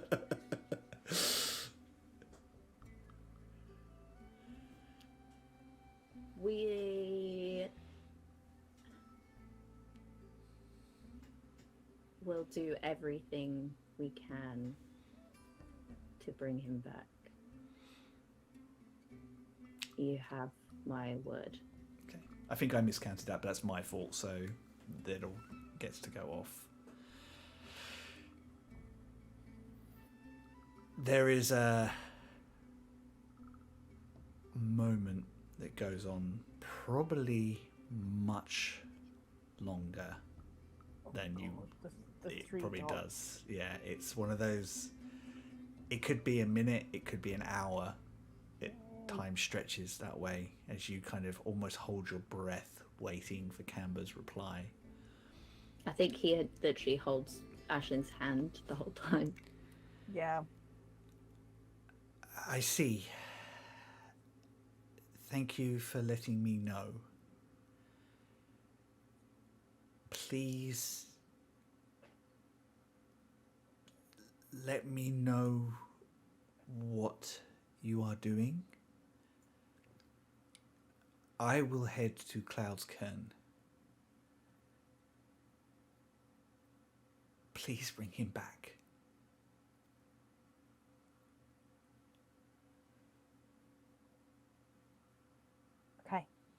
did that bit. Yeah, she Damn. replied.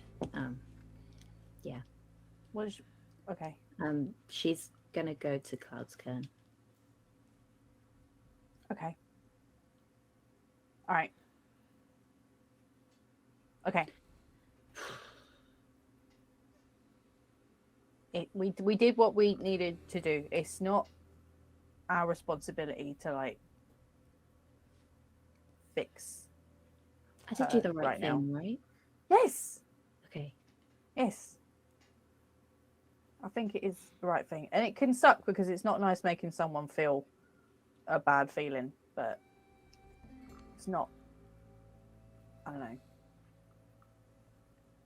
It was the right thing to do. That's the conclusion. Okay. Okay. We should go upstairs. I don't want to leave Toby unattended for too long. No, that's a good point. Yeah, because I feel like we mentioned the sky shield, but I feel like we didn't mention that you shouldn't go on it. So. Yeah.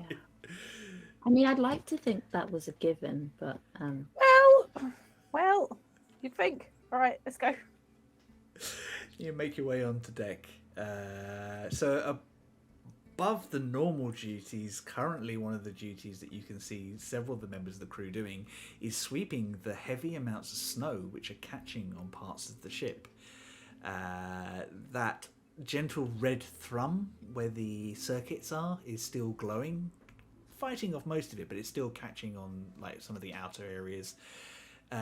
You watch as Fable, who looks like they're about ready to end their shift, is actually climbing out onto some of the guiding wings and just knocking the sails a bit to kind of flap off what's catching. Sudar is at the front of the ship steering, and beyond them, just make out in the flurry, and I think Toby's at the front of the ship as well, watching this. There is a long, tall island that almost seems to scrape the bottom of the sky shield, opening up into a plateau with like several other islands just kind of drifting around it. On the top, you can make out a small community with what looks like a huge trade hall, and a one skydock. I think Ashling is automatically reminded of Ladywell Farms. It's that sort of size and that sort of environment. This is a waypoint to other places. As you get closer, you notice humans and dwarves and the occasional, there's a tiefling, and over there's a couple of halflings, but 50% of the community are made up of these large, muscular catfolk.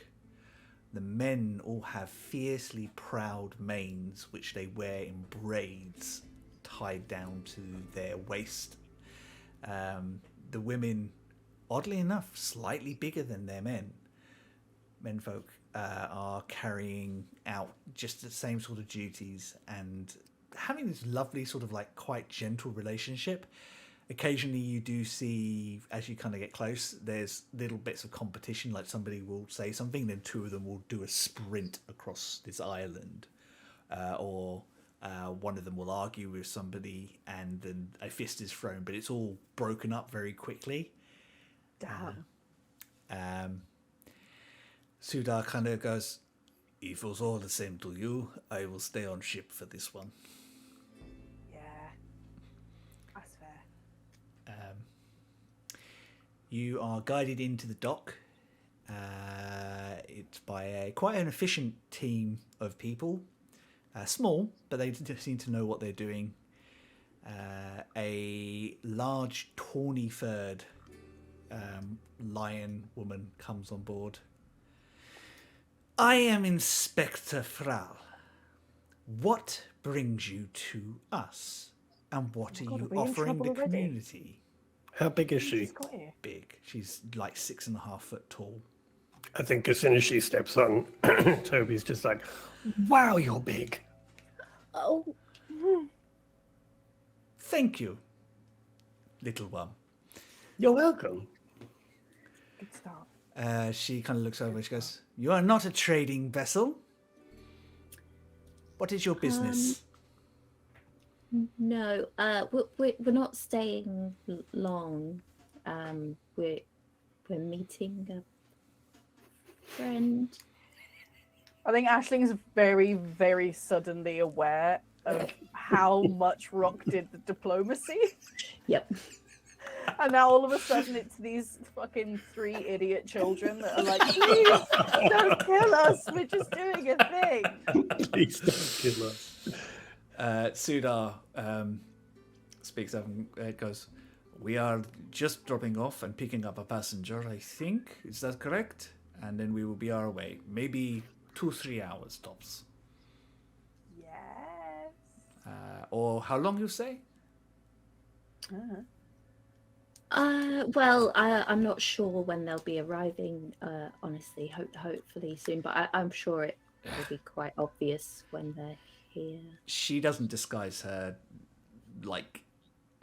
impatience with your lack of knowledge or forethought. Move to the side dock down by the Warrens over there. You will see there's a field where we raise some cattle. You can park there until you need to.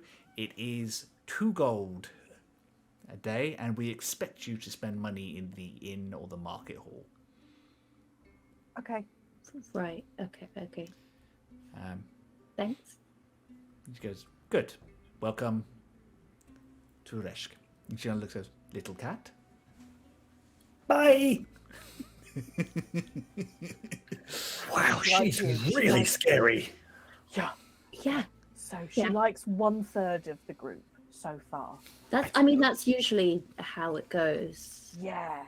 I get the feeling she's not a big kind of people person. No. Unless it's to do with the flavour of the people. Oh my god. Wait, one of the crewmen said they do eat people. I thought he was joking. Maybe he's not. No. Let's not risk it. Let's behave as though it is true. Okay? Yeah. Let's move the ship. Uh-huh. Sudar's already kind of like pointing people in the right directions and things. Toby, as you catch Dutch's eye, he just kind of nods and goes, Toby literally just runs to keep up with Ashling and Eugene. Dutch, for fuck's sake. You are moved to out beyond this kind of run of pens and things like that, and most of what they've raised are small livestock like chickens, rabbits, some cattle, like small cattle and sheep and things like that. Stuff that wouldn't require too much land, but does produce good amounts of meat for the population. Is it wise to be meeting a dragon in the place where they keep the livestock? We'll like direct him to not land on all the cows. Okay? Wait, can't dragons shapeshift? Oh They can. yeah, maybe he can do that. I'm sure I heard that some of them can. Maybe that's why he said to meet here. Maybe he's one of the chickens. Point in case, when the forest dragon comes to the druid enclave, on the rare occasion she does, she takes the form of a Chicken! Centipede. of a tigrin. She takes the form of a tigrin, one of the tiger folk of the forest. Okay. So maybe your friend can do that. So any of them could be like I don't know. I mean, I think he would have told you or kind of put his hand up or something if he was here, but I don't know. I feel like she is now locking eyes with different chickens. Actually, I really think that if you were gonna be able to shapeshift into anything, Would you choose a chicken? I mean, it blend right in. We totally would choose a chicken. Actually, things like that. In her head, she's going, "Yeah, we totally would." Yeah, we 100% would. I feel like he'll probably shapeshift into something that could speak with us. Although it'd be really funny if he arrived and he didn't shapeshift and a giant dragon just dropped down and said, Well, "Hi." that was what I was imagining. Well, maybe that'll happen. I hope not. That I really don't think that Captain Scary Face is gonna be appreciative of the giant dragon rocks up. Especially if it's our fault. I mean, Exactly. it certainly will take that smug look off her face, though. Yeah, and it will exchange it for an angry one directed at us. Yeah. Yeah, that happens. I don't want to get eaten. You kind of got the sense from this community they would totally fight a dragon if it showed up as well. Fucking Oh, damn. boy. Well, Okay, I guess we go into town. We're supposed to spend money, right? We should spend money. We don't want to anger anyone. Okay. All right, And then let's maybe go we'll- do another deeply unhealthy coping mechanism of spending money. Because I've already eaten my feelings, so we might as well do something else. Yeah, I mean, I could be a good distraction, I suppose. Suda, And Toby will get to see lots of things. so this community is not huge. It's probably about 10, 15 houses. Probably about maybe 100, 150 people tops. There's a lot of small encampments on the outside where people literally put up like lean-tos and things like that. So little. It is a small community that somehow manages to thrive in the middle of nowhere. probably because everyone's fucking terrified of them. Yeah. The lion folk kind of all actively watch you as you pass each of them, like just kind of sizing you up and working out who you are and what you're here for. I don't know if they know how to take Toby at all, like particularly if they're waving at these lions. They're just like, okay, like not afraid. Why are they not afraid? That's okay. Do we do something about that? But by the time they're working it out, you've already walked past them. So, Love it.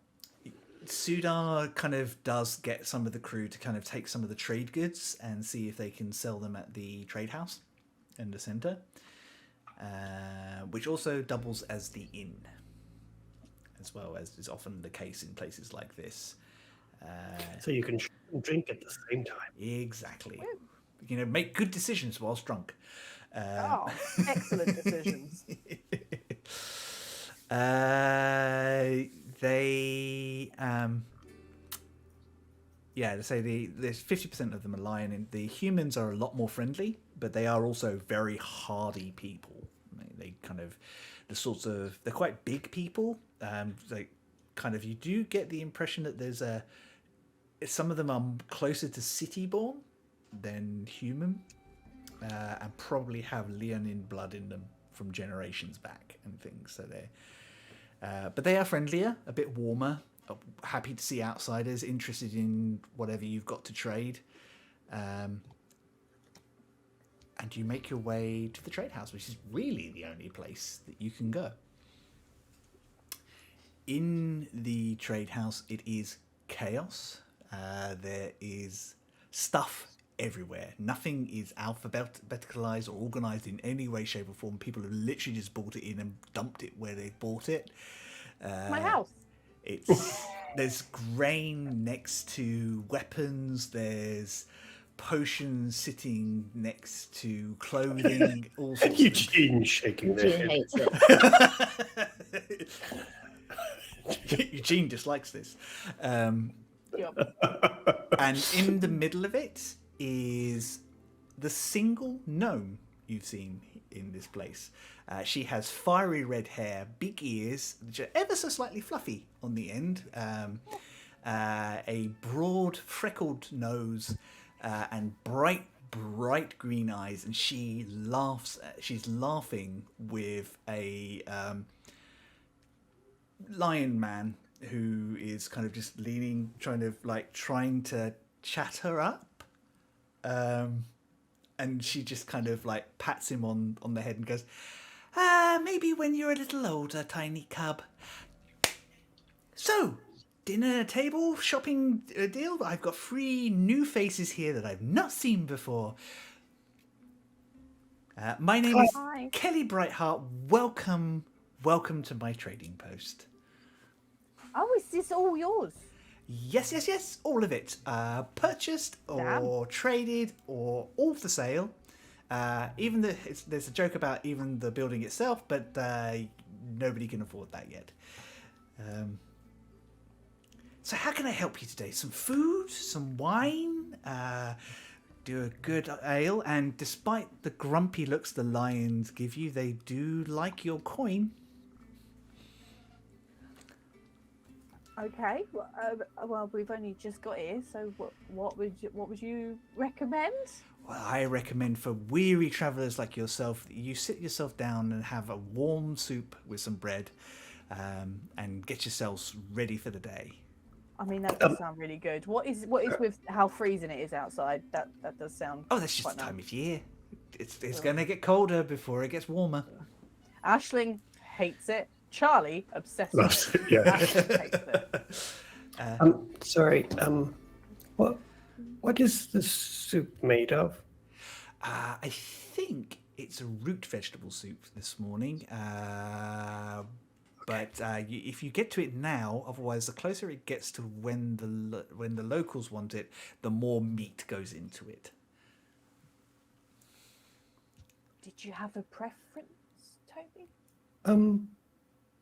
Well, Dutch said they eat people, so Oh, I think I'll go for the don't- root vegetable. Hey, vegetables are people too. Wait until you meet Aleshi.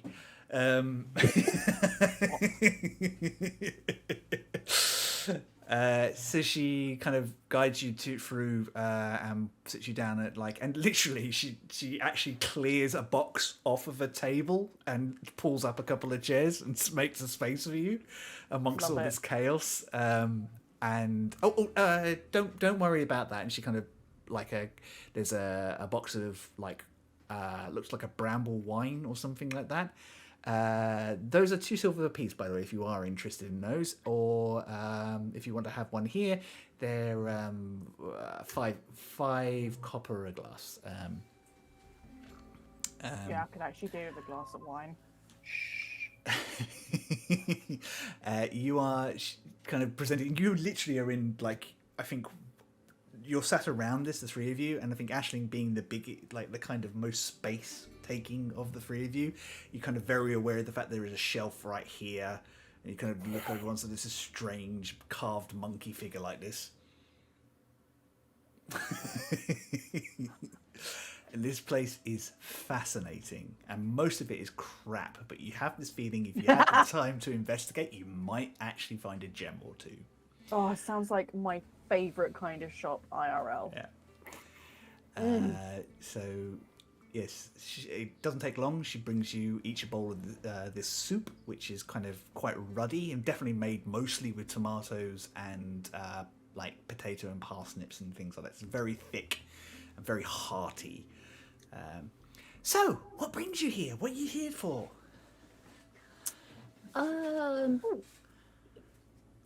Business. Wow, she says. Well, if you've got goods to trade, I am the person you need to talk to. I think some of our we pulled up on our shit. Oh yes, yes. I was talking to the Owlin and the human outside. Yes, they were. Yeah, I think they're gonna kind of do that. For us. Fantastic. So, yeah, we're just gonna admire what's here and maybe meet a friend if should we bump into them. Not many people come out this way, unless you're looking for Zerl, who arrived this morning. Maybe. Strange fellow, Zerl. Yes. I'm gonna look at Eugene like, do we know anyone called Sir?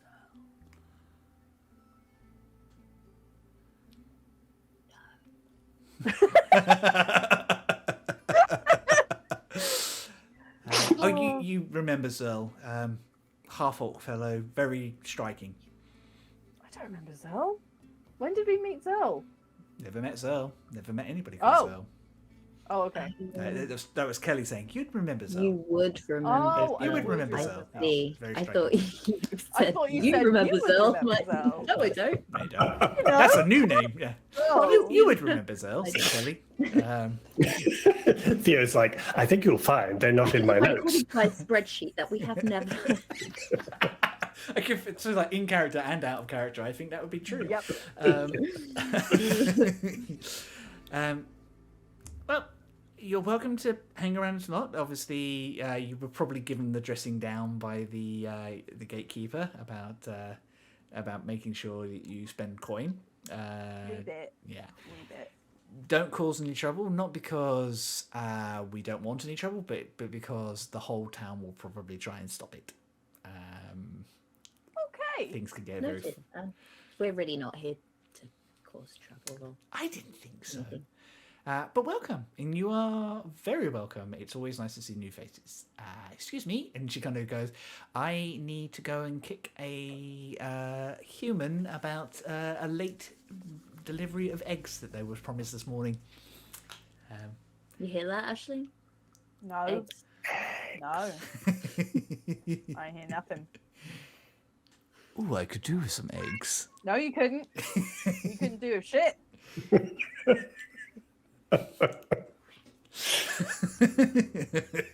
And Kelly leaves you to your own devices. You are left on your own for a bit until probably there for about 20-30 minutes when a silver grey skinned half-orc enters.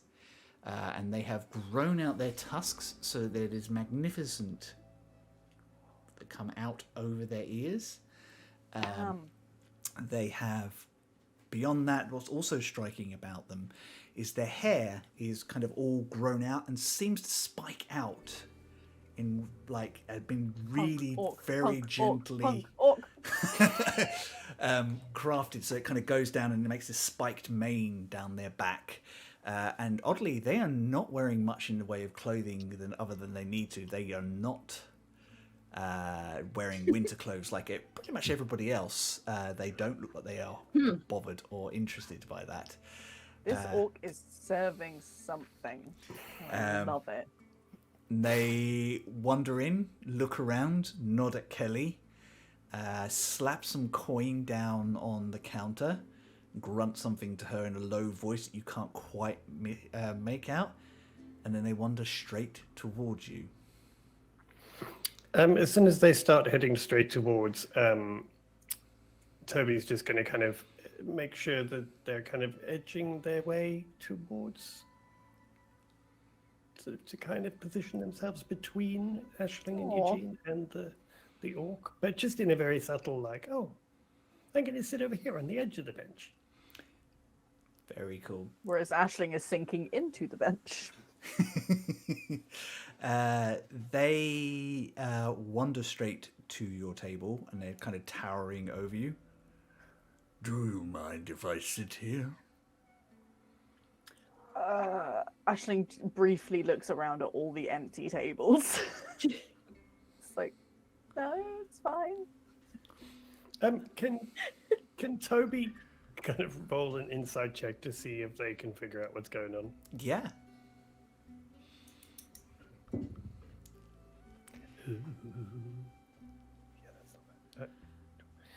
Unnatural 20. Unnatural 20. This person is definitely acting like they know Aisling and Eugene. Who could it be? I'm just going to, in Toby's generally subtle way, just going to lean to Aisling or Eugene, whoever's closest, and just go, remember we were talking about the shape-shifting? Your That's new, And the then- subtle and way then just that, do the whole. that how Toby whispers. yeah. Your new friend is very subtle. And kind of sits down, and as he kind of pulls up a spare chair and kind of sits with you, and as he leans in, the side of his face that's furthest away from Kelly and is out of her eye line, ridges of spines grow, and his eye turns into a draconian eye for a second, and then it comes back. Okay, Toby definitely squeals when that happens. Because they've never seen this before. Like, they will literally be, like, they would squeal. Oh. Call So me, Toby just goes, ah! call me Zol, whilst I am in this form. Okay. Now, it has been a while, and I understand that you have lost one of yours. How did it happen? And then we will discuss how we can help. Well, it honestly, kind I'm of not even happened really without us sure. realizing. And I think it kind of goes like that to start with, and Ivanort just gently listens to you and lets you find your own rhythm and go through the whole stories and asks quiet questions. You're interrupted when Kelly brings over a couple of bottles of wine, and she goes, "Oh, see, look at you making friends already. He's quite the catch, isn't he?" And then kind of wanders off. He just rolls his eyes.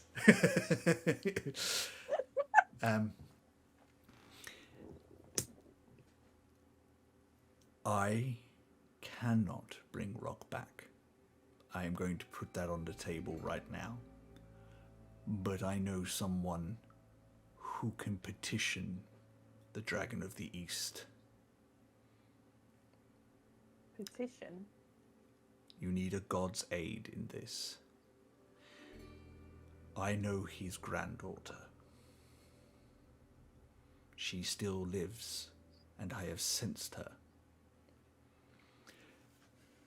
We will have to travel deeper into Daklan. We need to go to find Canorix, great white dragon, who resides somewhere in the area. I will come with you for this. She will listen to your petition with my presence. What do we have to? What do we have to do? What is the petition? Ask for her aid. Now, what you need to be prepared for is she may require something in return. What? It's always a fetch quest. Always a quest. Always a question. Always a reason. My understanding is that she is often seen over the Great Plains of Fathia. My plan is that we travel there, and then from there, we petition the lady of the area, Duchess Liz's Theramire, for her intercession and an audience. If we are successful, she will connect with her grandsire, and he will ask Brother Moon to return your friend's soul. Is that Okay. acceptable? That's a lot of steps. Mr. Dragon. Sorry, Mr. Dragon. Just Zol in this form, please. Sorry, Mr. Zerl. What does the what do we have to give to the? Which one are we giving the gift to? Is it a gift? I'm a little confused on the details. Canorix may require some form of payment. What? I could not say. It has been centuries since we were together. Are we talking like goals, or are we talking our immortal soul, or like some gauge of what end of that scale My imagination would lean towards a like for like favor. That's not good.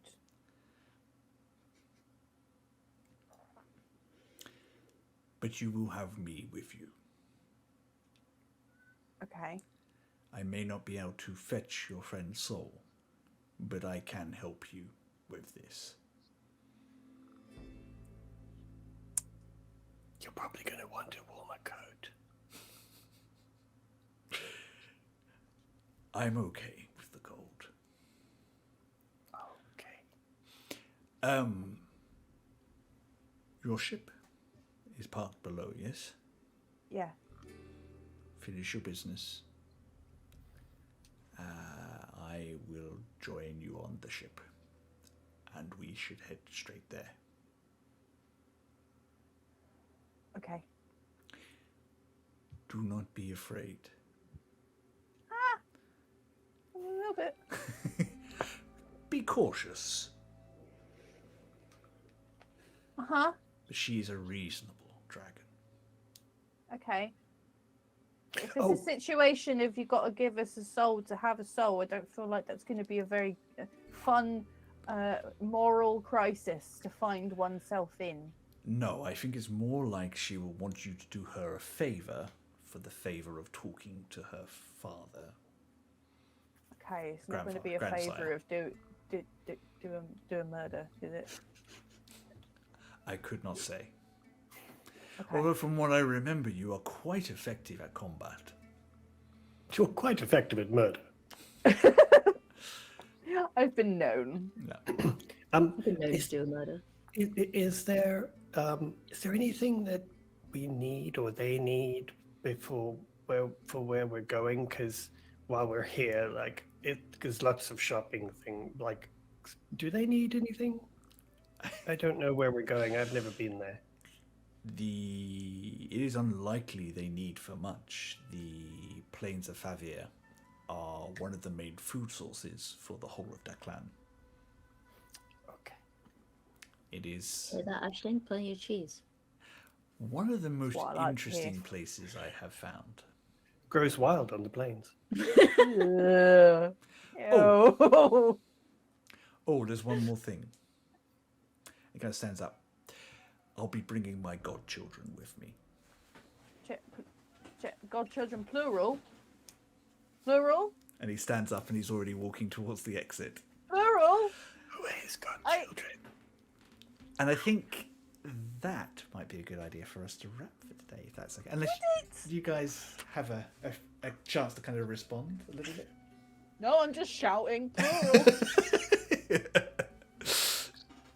Toby just says, as he walks away, Toby just goes, he's smaller than I thought.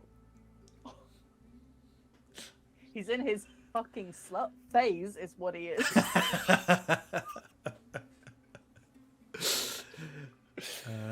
Dear.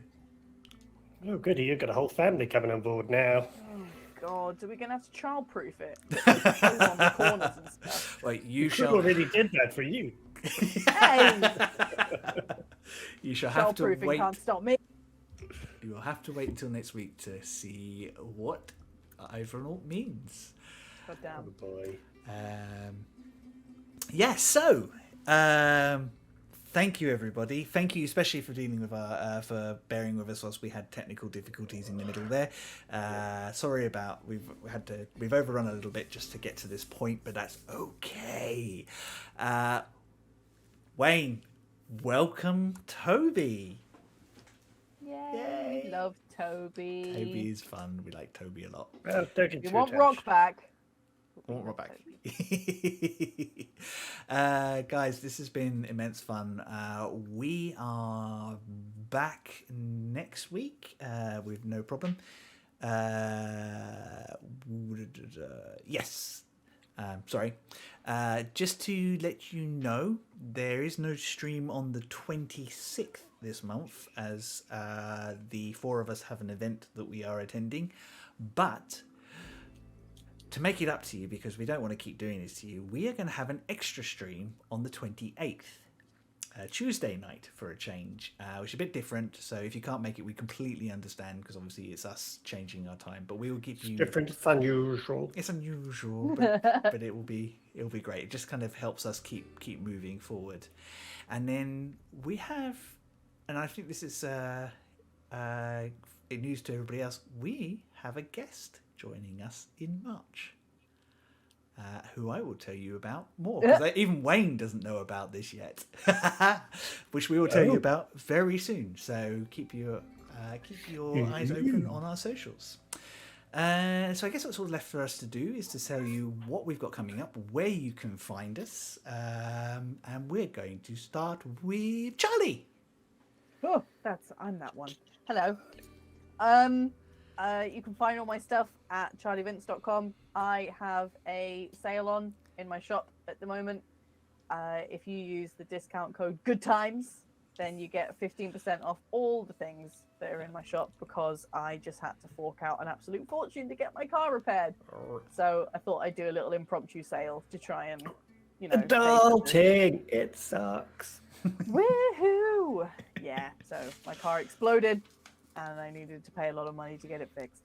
So yeah, if you find any cool things on my website, you can get 15% off. It's good. There's always cool things on your website. There's lots of things. There's sticker sheets, there's pretty books, there's loads of prints, there's vinyl stickers to go on your laptop. Yeah, there's lots of good things. It's true. And yeah, that's my website's got links to my social media and stuff as well. So that is me. Oh, and hi mum, love you mum. Hi Charlie's Hi, mum. Charlie's mum. I hope you've forgiven me, Charlie's mum. No. I don't know. Mum, know. have you forgiven Chris for killing off Rock? I fixed I mean, it. some could argue it was Rock's fault. Oh, victim blame. So maybe you should be mad at Wayne. Yeah, Rock should fucking tell us things. Cool. Interesting question. Jeez.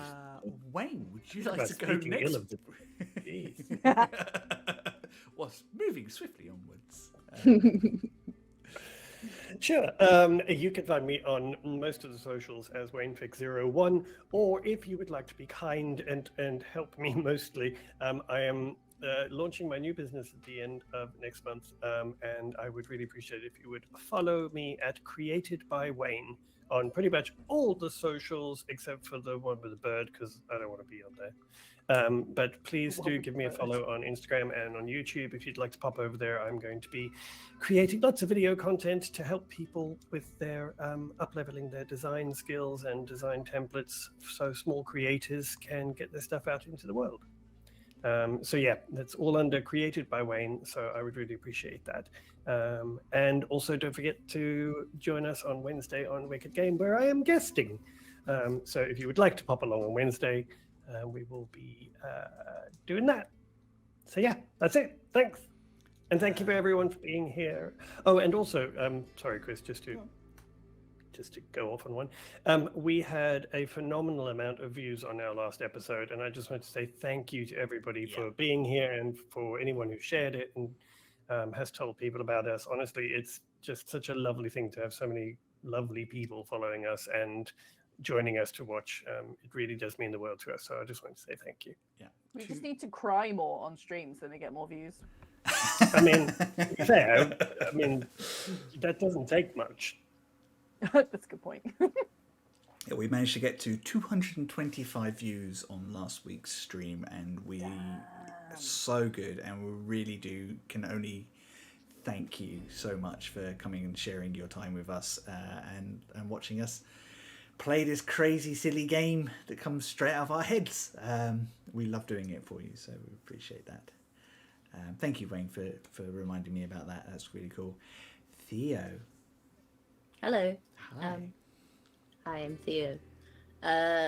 You can find me on the internet, and all of the places you can find me on the internet can be found at one place on the internet, which is my website, illustration.com. I'm tired. Can you tell? Yeah. The links to all my social media things are on there, so if you want to follow me on the internet, I regularly post pictures of my cats at the moment. They are Because cute that's cats. pretty much all I'm allowed to post because all of the things I'm working on I'm not allowed to show NDA, anyone. NDA, which- NDA. But you Brilliant. know, there might be some stuff coming up, like the launch of a book. But not Not for not for all my a little bit, but soon. Go and see the toe beans that Theo has in their house. Yeah, many toe beans. Any Plenty toe of toe beans. beans. Fantastic. Cool. That just leaves me. I can be found on the internet, on the socials, at Chris Mepham RPG, all one word, everywhere. Yeah, everywhere. I am most active on Instagram and the Bird app, mostly because that's where the TTRPG community is still the most vibrant, so I'm still out there trying to do stuff there. You can also find that, my website and everything else on chrismepham.com/links. And you can join me on Friday as I join the wonderful folks at Forest of Law for a first of 2 parts, which is going to be really, really fun and exciting. And I'll be in the chat for Wiki Game as well, cheering on everybody. Very much looking forward to that as well. It's going to be a really good week for us, I think. Very exciting. We will be back next Sunday, where we will pick up and find out the next leg of the adventure. We're going to go looking for a dragon. So that should be fun. Have a lovely week, everybody. We love you lots. Be kind to each other and have fun. Love you, bye. Love you. Bye. Bye.